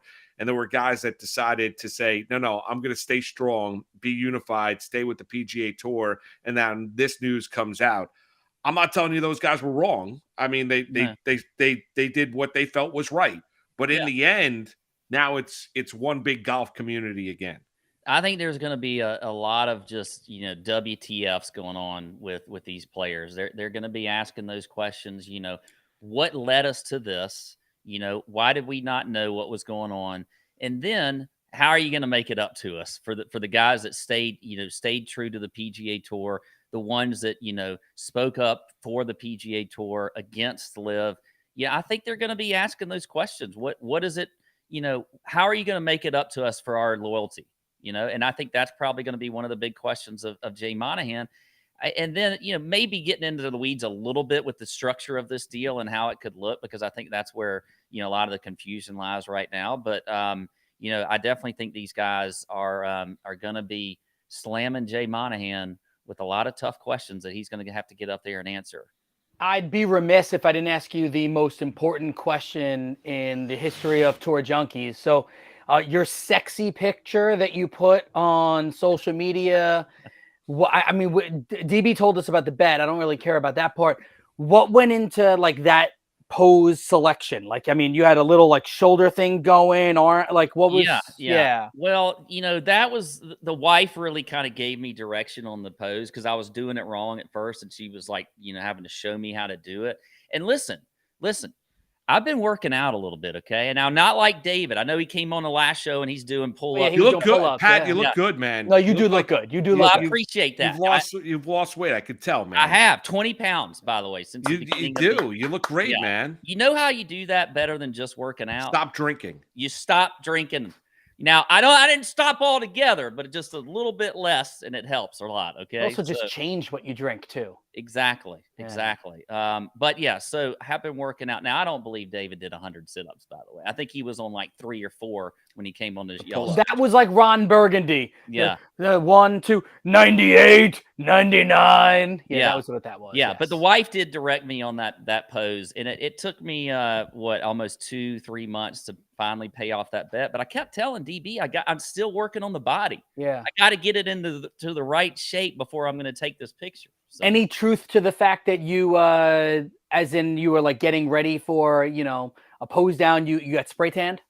No, you know what? I'm a very tan human. I am. Okay. I grew up. I call it olive skinned, and it's I tan naturally well. I like it. Okay, So, good. yeah. All right, cool. Yeah. And right now, if I put you and Dave 120 yards out, who's knocking it closer to the pin, you or Barnett? 100% me. 100% No doubt. Me. Yeah. David is much longer than me off the tee. He will tell you that. But if you're throwing, if you want some accuracy, that's me. I'm very accurate off the tee, but then 150 yards and in, I'll go up against DB anytime. By the way, I gotta let Barnett know that nice social media post, because he basically woke up this morning. He's shirtless, stepping out onto his balcony at his hotel, wherever he might be on vacation, reacting to the PGA LIV event. Yeah, LIV merger. He called me and this had been going on for almost an hour. I'm like, where you been? He was like, I was asleep. I just woke up. I mean, come on, man. Well, Pat, you look great, man. Appreciate you cutting out some time and hopping on with us this morning on short notice. And you got plenty of content to talk about on Tour Junkies. Yeah. And thanks again for the time this morning, Pat. Yeah, thanks, guys. I really appreciate it. You're the best, man. Day. Thank you. You got it. Pat Perry, Tour Junkies. Did you see the post by Barnett? I just pulled it up right now. I mean, I'm not going to listen to it, obviously, because we're talking right now. Ernie, can you download it? Can you download that post and maybe we could play it after we chat with Lucy later on the show? 51 seconds of his hairy chest. That's what I got to look at? We gotta just play it later on because it's just great. He looks like he just left a rager. Yeah, I don't know what's going on here. I don't. Well, we got to see if and maybe Ernie could download it. We'll play a little bit later on the show. Right. It's Moose and Keith with you. Keith's got construction going on. That's why you hear the drilling. Sorry. In the background. Lucy Burdge is going to join us. It's Moose and Keith coming back with you right here on the Better Sports Network. Monday Night Rants with Edward Rouse on Better Sports Network. Do you believe in the Madden curse? Do you think that's a real thing? I did. Now, I don't think it's as big of a deal anymore, but it was a real thing for a solid 10, 15 years. Yeah, it was Sean Alexander, LaDainian Tomlinson, Peyton Hillis. LT was never on the cover. I know that. Was he not? I thought he was one. Okay, well, you do know all the covers of everything. Yeah, okay. So if you want, I could do this real quick. So Garrison Hurst is the first official Madden cover athlete, 1999. 2000, I believe they still put John Madden on the cover. And then 2001 is where it all started. So 2001, you have Eddie George. 2002, Dante Culpepper. 2003, Marshall Falk. 04, Michael Vick. 05, Ray Lewis, first defensive player on the cover. Okay. 06, Donovan McNabb. 07, Sean Alexander. Okay. 08, Vince Young. 09, Brett Favre. Okay. 10 is a trick one because it's no way you know. And Larry Fitzgerald. 11, Drew Brees. 12, Peyton Hillis. 13, Calvin Johnson, I believe so. You're right. 14. No way you know all this. 14, also a trick question. I believe that's the Madden 25 cover, and it's Barry Sanders. Unless you got it for the new consoles, in which case Adrian Peterson oh my God. was on the cover. You're not cheating. You're not looking at. Swear on my life. Swear on my life. Okay, keep on going. 15, you have Richard Sherman. Okay. 16, hold on. 16 is Odell Beckham. Okay. 16. 17, now this is the one I get mixed up because 17 and 18 are back-to-back Patriots. They are. 17, I think, is Gronk, and 18 is Brady. You are correct. 19 is Antonio Brown. Correct. 20, Patrick Mahomes. Oh my goodness. 21, Lamar Jackson. 22, Brady Mahomes. 23, John Madden. But yeah, dude, I'm a cover nerd when it comes to this stuff. We now know, but that was really impressive. I don't know how. Thank you. That's literally 29 of them or something like that. Wow, that is. You did not miss a single one, and you even got the special editions where they had 2 people on the covers. Monday Night Rants on Better Sports Network. It's a Tuesday here on the Better Sports Network. Moose and Keith with you. Lucy Burdge is joining us right now, and she's fantastic. Odyssey Sports BetQL, check her out there. Joins us on a normal basis. Good morning, Lucy. How are you? Good morning. Doing great, guys. You guys are the best. No, hey, we're trying. I'm having Very an kind. Lucy. Well, I'm having Keith's an got interesting construction morning. going on. Keith's got his. They're remodeling one of his 8 bathrooms in his home this morning, so he's got a rough life. I mean, heavy is the head that wears the crown, Lucy. So he's got construction going on. That construction sound, I will say, is such a hassle. Outside of my window, across the street, there is I don't want to say a forklift. It's like a cherry picker lift. They're doing some work on a brownstone across the street, the top level. And every time they would go up and down, it would beep constantly. It's torture, absolute torture. So I think somebody must have complained because they turned the beeping off. So now you just hear the sound of the machine. But the sound of construction really does affect your daily life, whether it is in your own residence or someone else's. Well, Lucy, feel free to enjoy the next 14 to 16 minutes of construction sound because it's on the other side. I totally misplayed this one because there's a hole in that wall over there that's Yeah, it's tough when you're trying to put a chandelier in your ceiling and it's just so loud when they're trying to put the hole in, they're to rewind. It's just nuts. The problems. It's tough. Lucy, how's the city of Boston doing now after the Celtics elimination? I mean, the Red Sox. Don't worry, our Red Sox, we're going to be great. They're good. No. I mean, I don't know. They're good. I think they're the saving grace. The Red Sox look great right now. So I don't know. Summer of the Red Sox, right? They're a 500 baseball team. Yeah, they're not below 500, so everybody can just shut up about that because they are going to be fine, and I have faith in them to still be good. Even what was your over/under ticket on them? 80 games. It was 80. So, yes, and so it was 80. It's close. And so I think they're on pace to do that. They just have to win 50 more games. Let's say 51 more games. They can make the playoffs as a wild card team. They can win another game, let's say. Another game. World Series, here we go. I mean, I can't remember the last time they just play like a clean game, have no errors in a game. Kike out in the outfield looks great. So he's not a shortstop. So that would be my argument for that horrible play where there were like 3 errors in one play. The ball was going every which way. Yeah, that was ugly. Yeah. Hey, Yoshida's really good. Yes, Yoshida's great. He's probably going to end up being Rookie of the Year. I was going to say Rookie of the Year. He's favored to be, I think, like plus 125 is last time I saw, minus 125 last time I saw it. It's great. So there are some shining pieces of this team that, I mean, I never want to see Alex Cora look that mad again. His post-game press conference after that was so, I thought I would not want to be a player on the Red Sox right now, and have him be disappointed in me would be the worst feeling.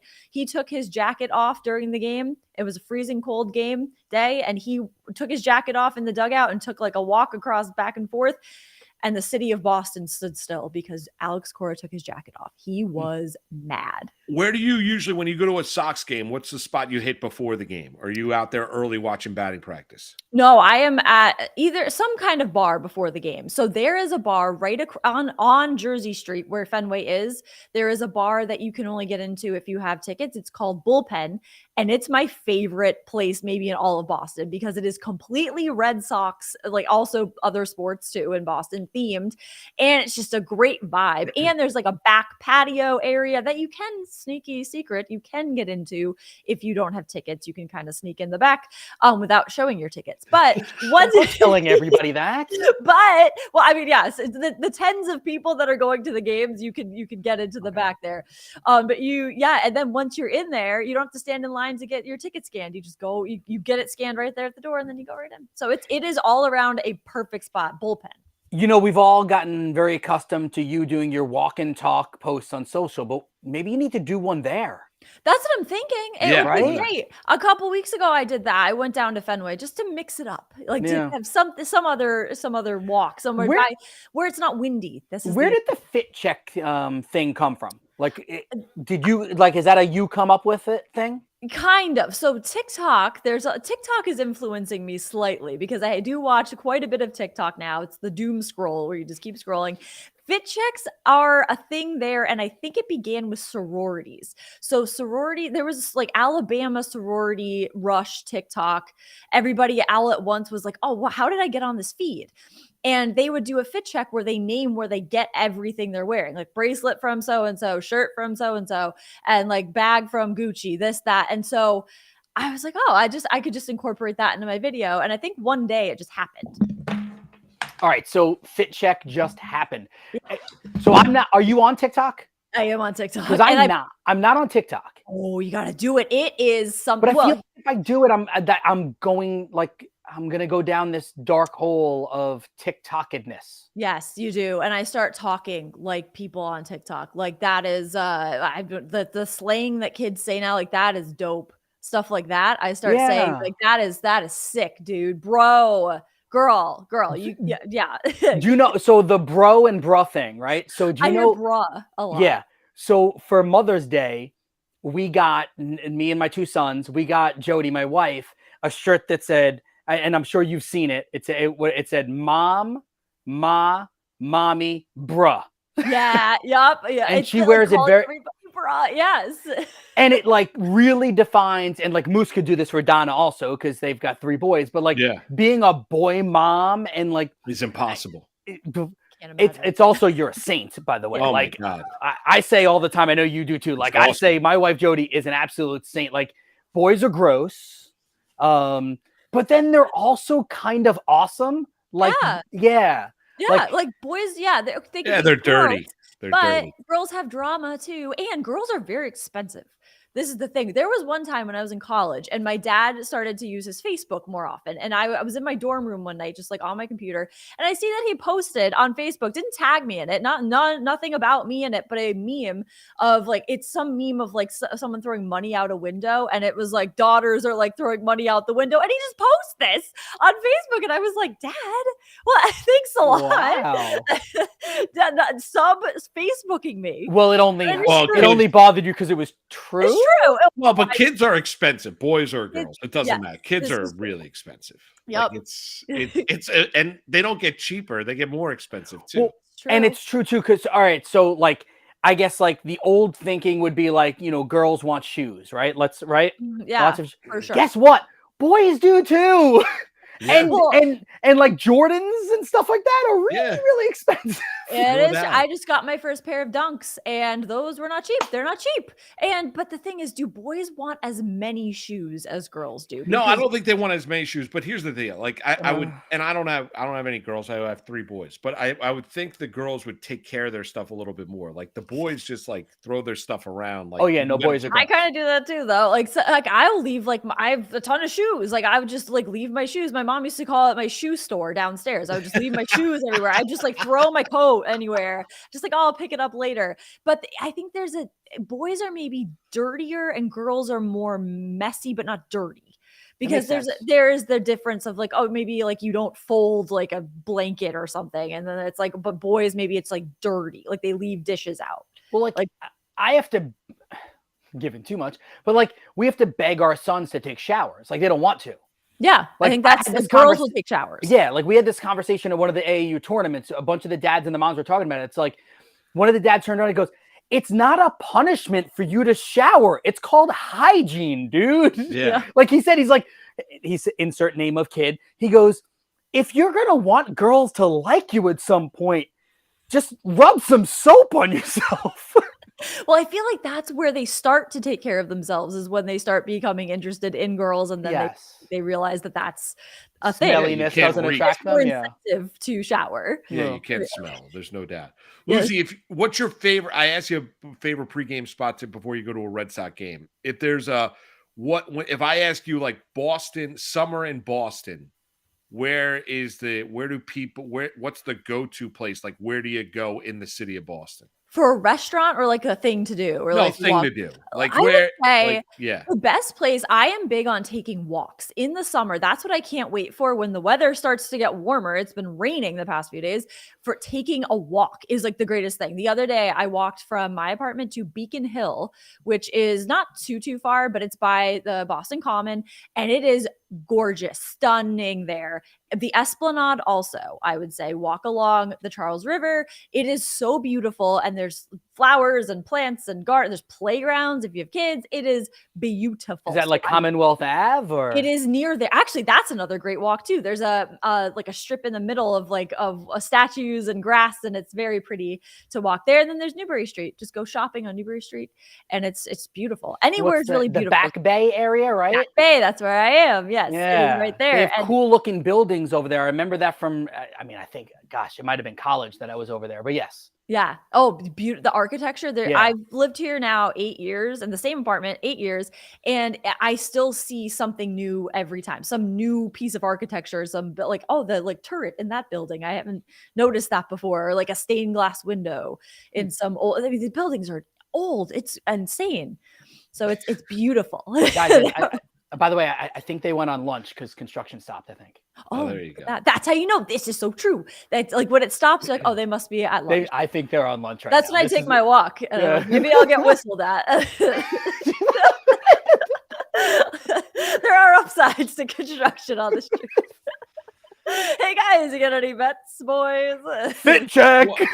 Yeah, that's exactly right. They see me doing it for sure. Like I'll be walking and you can see that they can see that, and I'm like, here's the fit. Except that if they don't know what you do, they're like, what is this crazy girl doing? Someone has stopped me. People have stopped me, but it was some guy that was like, oh, I just started a new business. Here's my business card. And he was like, oh, what are you doing right now? And I'm like, I'm working. And I'm doing, which is true. So I'm like, yeah, I have to continue on my fit check walk, everybody, so that everyone knows what to bet on tonight. I mean, this is all right. So Lucy, with that being said, who do you like tonight? Okay, there are some very juicy props for tonight. There is a home run prop and a total bases prop. Total bases, Matt Olson. The Braves are insane. So, did I steal yours? He's on my list I sent over for Better's Eye this morning. Yeah. Okay, fantastic. So, yes, he for sure. He has 16 total bases in his last 7 games. And Carlos Carrasco, he has his number in 12 career at-bats against him. He has 5 hits, 2 doubles, and 2 home runs. So, over on total bases, I really like that one. JD Martinez, former Red Sox player, of course. Old friend JD Martinez to hit a home run against the Reds. So he hit a home run on Sunday against the Yankees. And this is a good spot for him because Luke Weaver is starting for the Reds and JD Martinez hit a home run against him in 2 career at bats. So 50% of the time that he faces him, he hits a home run. So I think that is good for him. Also, what number did you get on that one? I got plus 300. Okay. At that. And so that was the best one I saw. I also saw plus 275, but okay. So plus 300 on that. Logan Gilbert also over 5.5 strikeouts. Yep. So I like that one as well. Did you steal my notes? Yeah, I think we shared yeah. So, all right. I infiltrate Better's eye. Yeah. Logan Gilbert, 28.7% K rate. The Padres are striking out 24% of the time. Yeah. Correct. I like that one also. Yes. My favorite play tonight, I think, is going to be Corbin Carroll, total bases. I like that. I'm leaning for him. How have you been doing with your baseball bets so far this year, Keith? Me? We're doing well. Yes. Lucy? Doing okay. It is insane. Whenever I bet money line or run line, doesn't matter, doesn't hit, no matter what. I had yesterday Pirates run line against the A's. I was like, of course, it's the A's, and the Pirates are doing well. They did not call. They won 5-4. All right, I'm gonna give you. Here's my tip for you. Okay. Yes, please. Stop with run line bets. I've been against run line. So I don't like them very much, but so BetMGM, they're the ones that sponsor Better's Eye. They have this bet. You'd have to check and see if the other books do as well. I am partial to the pick a team on the money line and combine it with something else. So Pirates money line, like today, I have Pirates money line and the game total over 6.5. The total in that game is supposed to be 8.5. I'm buying the total down 2 runs and I'm getting it at minus 105. Like yesterday, your Pirates Cardinals game, I had the Pirates money line and both teams to score 2 or more runs. Hit it. Yeah. So those Stryker and I have been tinkering with those over the last year and a half, really. And I'm finding really good value in those. So that is good because a lot of times that's a really good idea. And I will start doing that because money line, a lot of times, not a ton of value in a team that will definitely win. So if you combine that, that's why I stay some money lines I stay away from, but I'm like, what? That's a great idea. I should just combine them with something else. Yeah. Cause even like today, parlay that bitch right there. Parlay. Yeah. Even like today, all right. So the Diamondbacks, right? Diamondbacks minus 155 on the money line. You decide whether you think that's too juicy for you, right? Minus 155 for a money line is right around where I would walk away from it. Minus 160, I'm out. Minus 155, I'm thinking about it. Jake Irvin has been terrible this year for Washington. Washington, obviously, very up and down, and Arizona's a better baseball team in general. So, you could put it together with something else. If you believe Tommy Henry is going to give up a couple of runs, this might be one where you go money line and game total over 5.5. I like that. Okay. I'm going to start doing that. Lucy, you bet NBA Finals at all? A little. So this NBA Finals, I don't really think about it. It would have been so much, of course, more intriguing if the Celtics were in it, and I would be more invested. But I like the Nuggets to win in 5. I do like the Nuggets minus 2.5 in game 3, but I had Heat plus 8.5 in game 2, and they hit that. So that was very nice, of course. But I had them in the Heat plus 8.5 in game 1 too, and they almost covered that. So in that sense, yeah, I'm into it. And I think Jokic is the greatest NBA player going right now. So there's a little bit of juice there. But otherwise, it's player props. I'm I am just so happy that it's just baseball season and really want to enjoy that. Wait, you know that hockey's still going. I know your Bruins are out, but the hockey is a thing. Yeah, Bruins out, you're out. It was so just devastating that the wounds have not yet healed, and to watch a hockey, knowing that the Panthers beat them and are now, I thought they could win and just go all the way to win the Stanley Cup, but now I'm not so sure. So I think Vegas has pretty much got it locked down, unless the Panthers put up a fight in this one in the next game. So I mean, they're kind of in trouble, but otherwise it's not really a sign me up to watch that kind of thing, because it's just tough. The Bruins should have been there. Besides the Red Sox, any other future bets in baseball that you love? So to win the AL East, I don't want to say the Yankees are going to do it. The Rays, there's really not a ton of value there right now, although I think maybe they can do it. But the Orioles to win the AL East is in the back of my mind, because they can. Last season they surprised, so I think maybe they could do it again this year. But also the Red Sox to make the playoffs is at plus money, so I would maybe take that as a wild card team. I'm looking really fast. So let's see. I think it was plus AL 800 last time I saw it. AL East Orioles are down to 13-1 odds on BetMGM right now. Oh, whoa. Well, maybe there's some value there. Right, But also so- the Rangers. Yeah, so Like, you know what? Let's do this. Let's take you through these, and Yeah. and Moose, I'll read them. You guys both react. I'm gonna go. I'm on BetMGM right now. We'll go AL Central first. Yeah. Twins are minus 375. Do you guys see value in the Guardians or the White Sox at 4-1 or 13-1? Lucy, you first. Guardians, maybe, but not really. Yeah, maybe the Guardians, but I don't know about the White Sox. Yeah, for the Guardians, for me, I'll respond too. I just keep coming back to the fact that Savali is back. Tristan McKenzie looked good this weekend. I feel like the Guardians will figure it out, but maybe I'm wrong. Maybe But I'm not just tonight, because the Red Sox are going to win.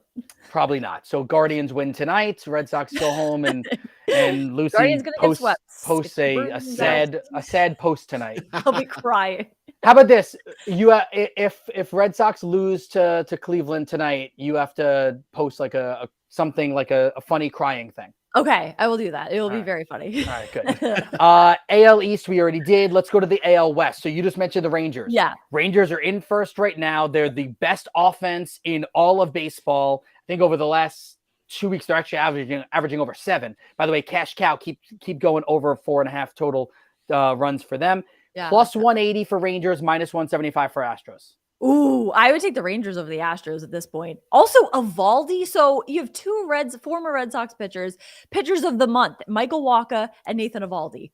You leave the Red Sox and you live your best life is pretty much what's going on. But Evaldi is just nails. So behind him, this Rangers team is shocking. So I would not doubt them right now. No, I wouldn't doubt the Rangers. I mean, DeGrom moved to the 60-day IL is not a good sign. But yes, the Rangers have the value. NL Central. Moose, you go first on this one. We all keep wanting to come back to the Cardinals. Everyone wants the plus Cardinals. 350. Yeah, I mean, I give the Pirates hanging. I mean, we're through 59 games here, and there's still 5 games over the 500 And 6-1. mark. It's remarkable. I mean, the Cardinals are 9 games under. I mean, no, 11 games under. The Cardinals are 11 games under 500. Yeah. I don't really have a great feel for the Central. Everyone says the Cardinals. I think it's going to be somebody else other than St. Louis. I think it could be the Pirates. I think that they're surprising again. Like, we don't look now. They've won 6 in a row. Yeah. It's wild. It's wild. Yeah. As of yet. So yesterday I took them on the run line because they had covered and won 5 of their last games.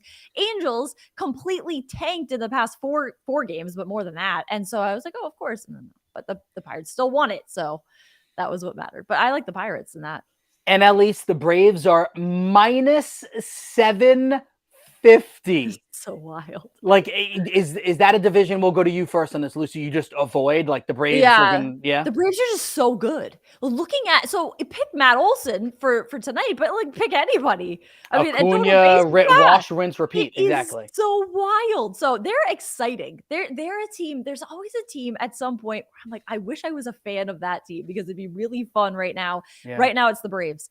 Like, I wish I was even the Pirates maybe, but you made a mistake. Wasn't it last year that you decided the Mets were going to be your second team? Yeah. Well, so this is what's tough is betting against the Mets will make you money, but it's hurting my heart very badly because I would just love to be rooting for the Mets and for them to be having a great season, but might make it to Citi Field at some point this season. But yeah, we talked about that, right? We're going to, if for some reason you get out here, we're going to try to see if we can make this a whole big, betting thing. We'll get Ariel to come. Yes. I'll see Moose will come. I'll be there. We'll try to get Stryker. He doesn't come out of the house, but we'll try to get Stryker to come too.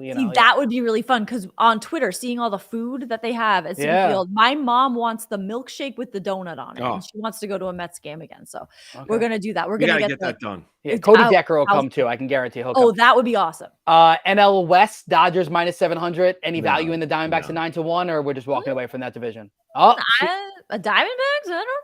They could surprise. No, I don't know. I think that's, again, JD Martinez to hit a home run. I think the Dodgers are on fire, and they kind of maybe have that locked up right now.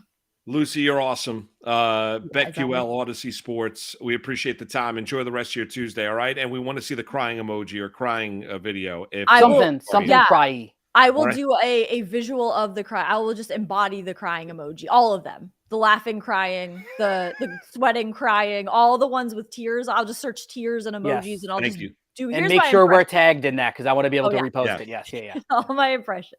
Lucy, thank They you. better win. Thank you. You guys are the best. Thank you so much. Thanks, Lucy. Make sure to check out Torrey Holt. He'll be on the Fantasy Alarm radio show tonight, 7 p.m. Eastern time, with Howard Bender and Jim Bowden on Sirius XM Fantasy Sports Radio Channel 87. Also, subscribe to Fantasy Alarm today. Get 50% off your first 6 months with promo code ALARM50 at fantasyalarm.com. You'll get access to the award-winning DFS playbook, which covers 10 different sports and more. Get started with a free trial and do it today. Mentioned it before. Big news today involves golf, Live Tour, and the PGA Tour. They have merged. Dave Barnett joins us each and every week. Pat Perry joined us earlier this hour. Barnett's on vacation. Here's his take on social media. NSFW, sort of. I just woke up at 10:40. I'm at a beach, I think. Don't pan down. I'm at the beach, I think, unless I'm on another planet which we've occupied somehow. And there are 70 text messages to me that the PGA Tour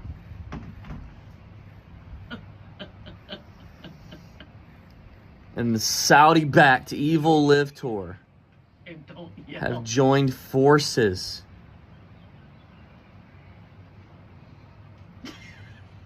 What? I literally have tears in my eyes. By the way, I don't know if Ernie did that on his own accord, like trimming that so that we didn't have to see all the chest hair. That's great. That is great from Barnett. That is DB's wife in the background. Yeah, he's laughing. Don't pan down. So obviously he was naked. You think that's what it was? See, I just think it was no one wants to see all. Maybe it was that. Like if he was shirtless, we know just that. funny. Yeah, I understand that, but like we got on Lisi the other, like on Memorial Day. Yeah, posted he did one like this. Yeah, he did something like this. It was like this. It was like he like pushed his neck and he was like this, and it's like, what are you doing? Yeah, it didn't look natural. It didn't do him any justice. No. But yeah, so I mean that's the big story of the day is really nuts, crazy, insane. Live PGA meeting between the PGA players and their president Moynihan coming up at 4:00 this afternoon. There's going to be a lot more on this story right here on Better Sports Network when Keith and I rejoin you, obviously, next Tuesday at 10 o'clock as well. But, man, stunning news from the world of golf. And the biggest part about all of this is that no one knew, right? Like the absolute shocker. The fact that these players are, I mean, the PGA golfers apparently are very annoyed that they were not told, they were kept in the dark. You keep bringing up certain guys that were offered money by Liv and turned it down, and now they have to figure out like how to mesh everyone again. I would say in the end, all the PGA Tour golfers that were vocal and stood up for they're all going to make more money. You would think so, yes. I would think so. Yeah. I don't know if they're going to make the kind of money that they were offered from Liv, but they're all going to make money. Wow. Listen, Wow, our what a next, day. Destin Adams, Pat Perry, John Jastremski, and also Lucy Burdge. You guys in the chat session, thanks for being with us. To Mystery Sauce, Man City, Saturday in the Champions League final. There you have it. All right, Man City it is. Let's go. See you next Tuesday at 10, guys, right here on the Better Sports Network.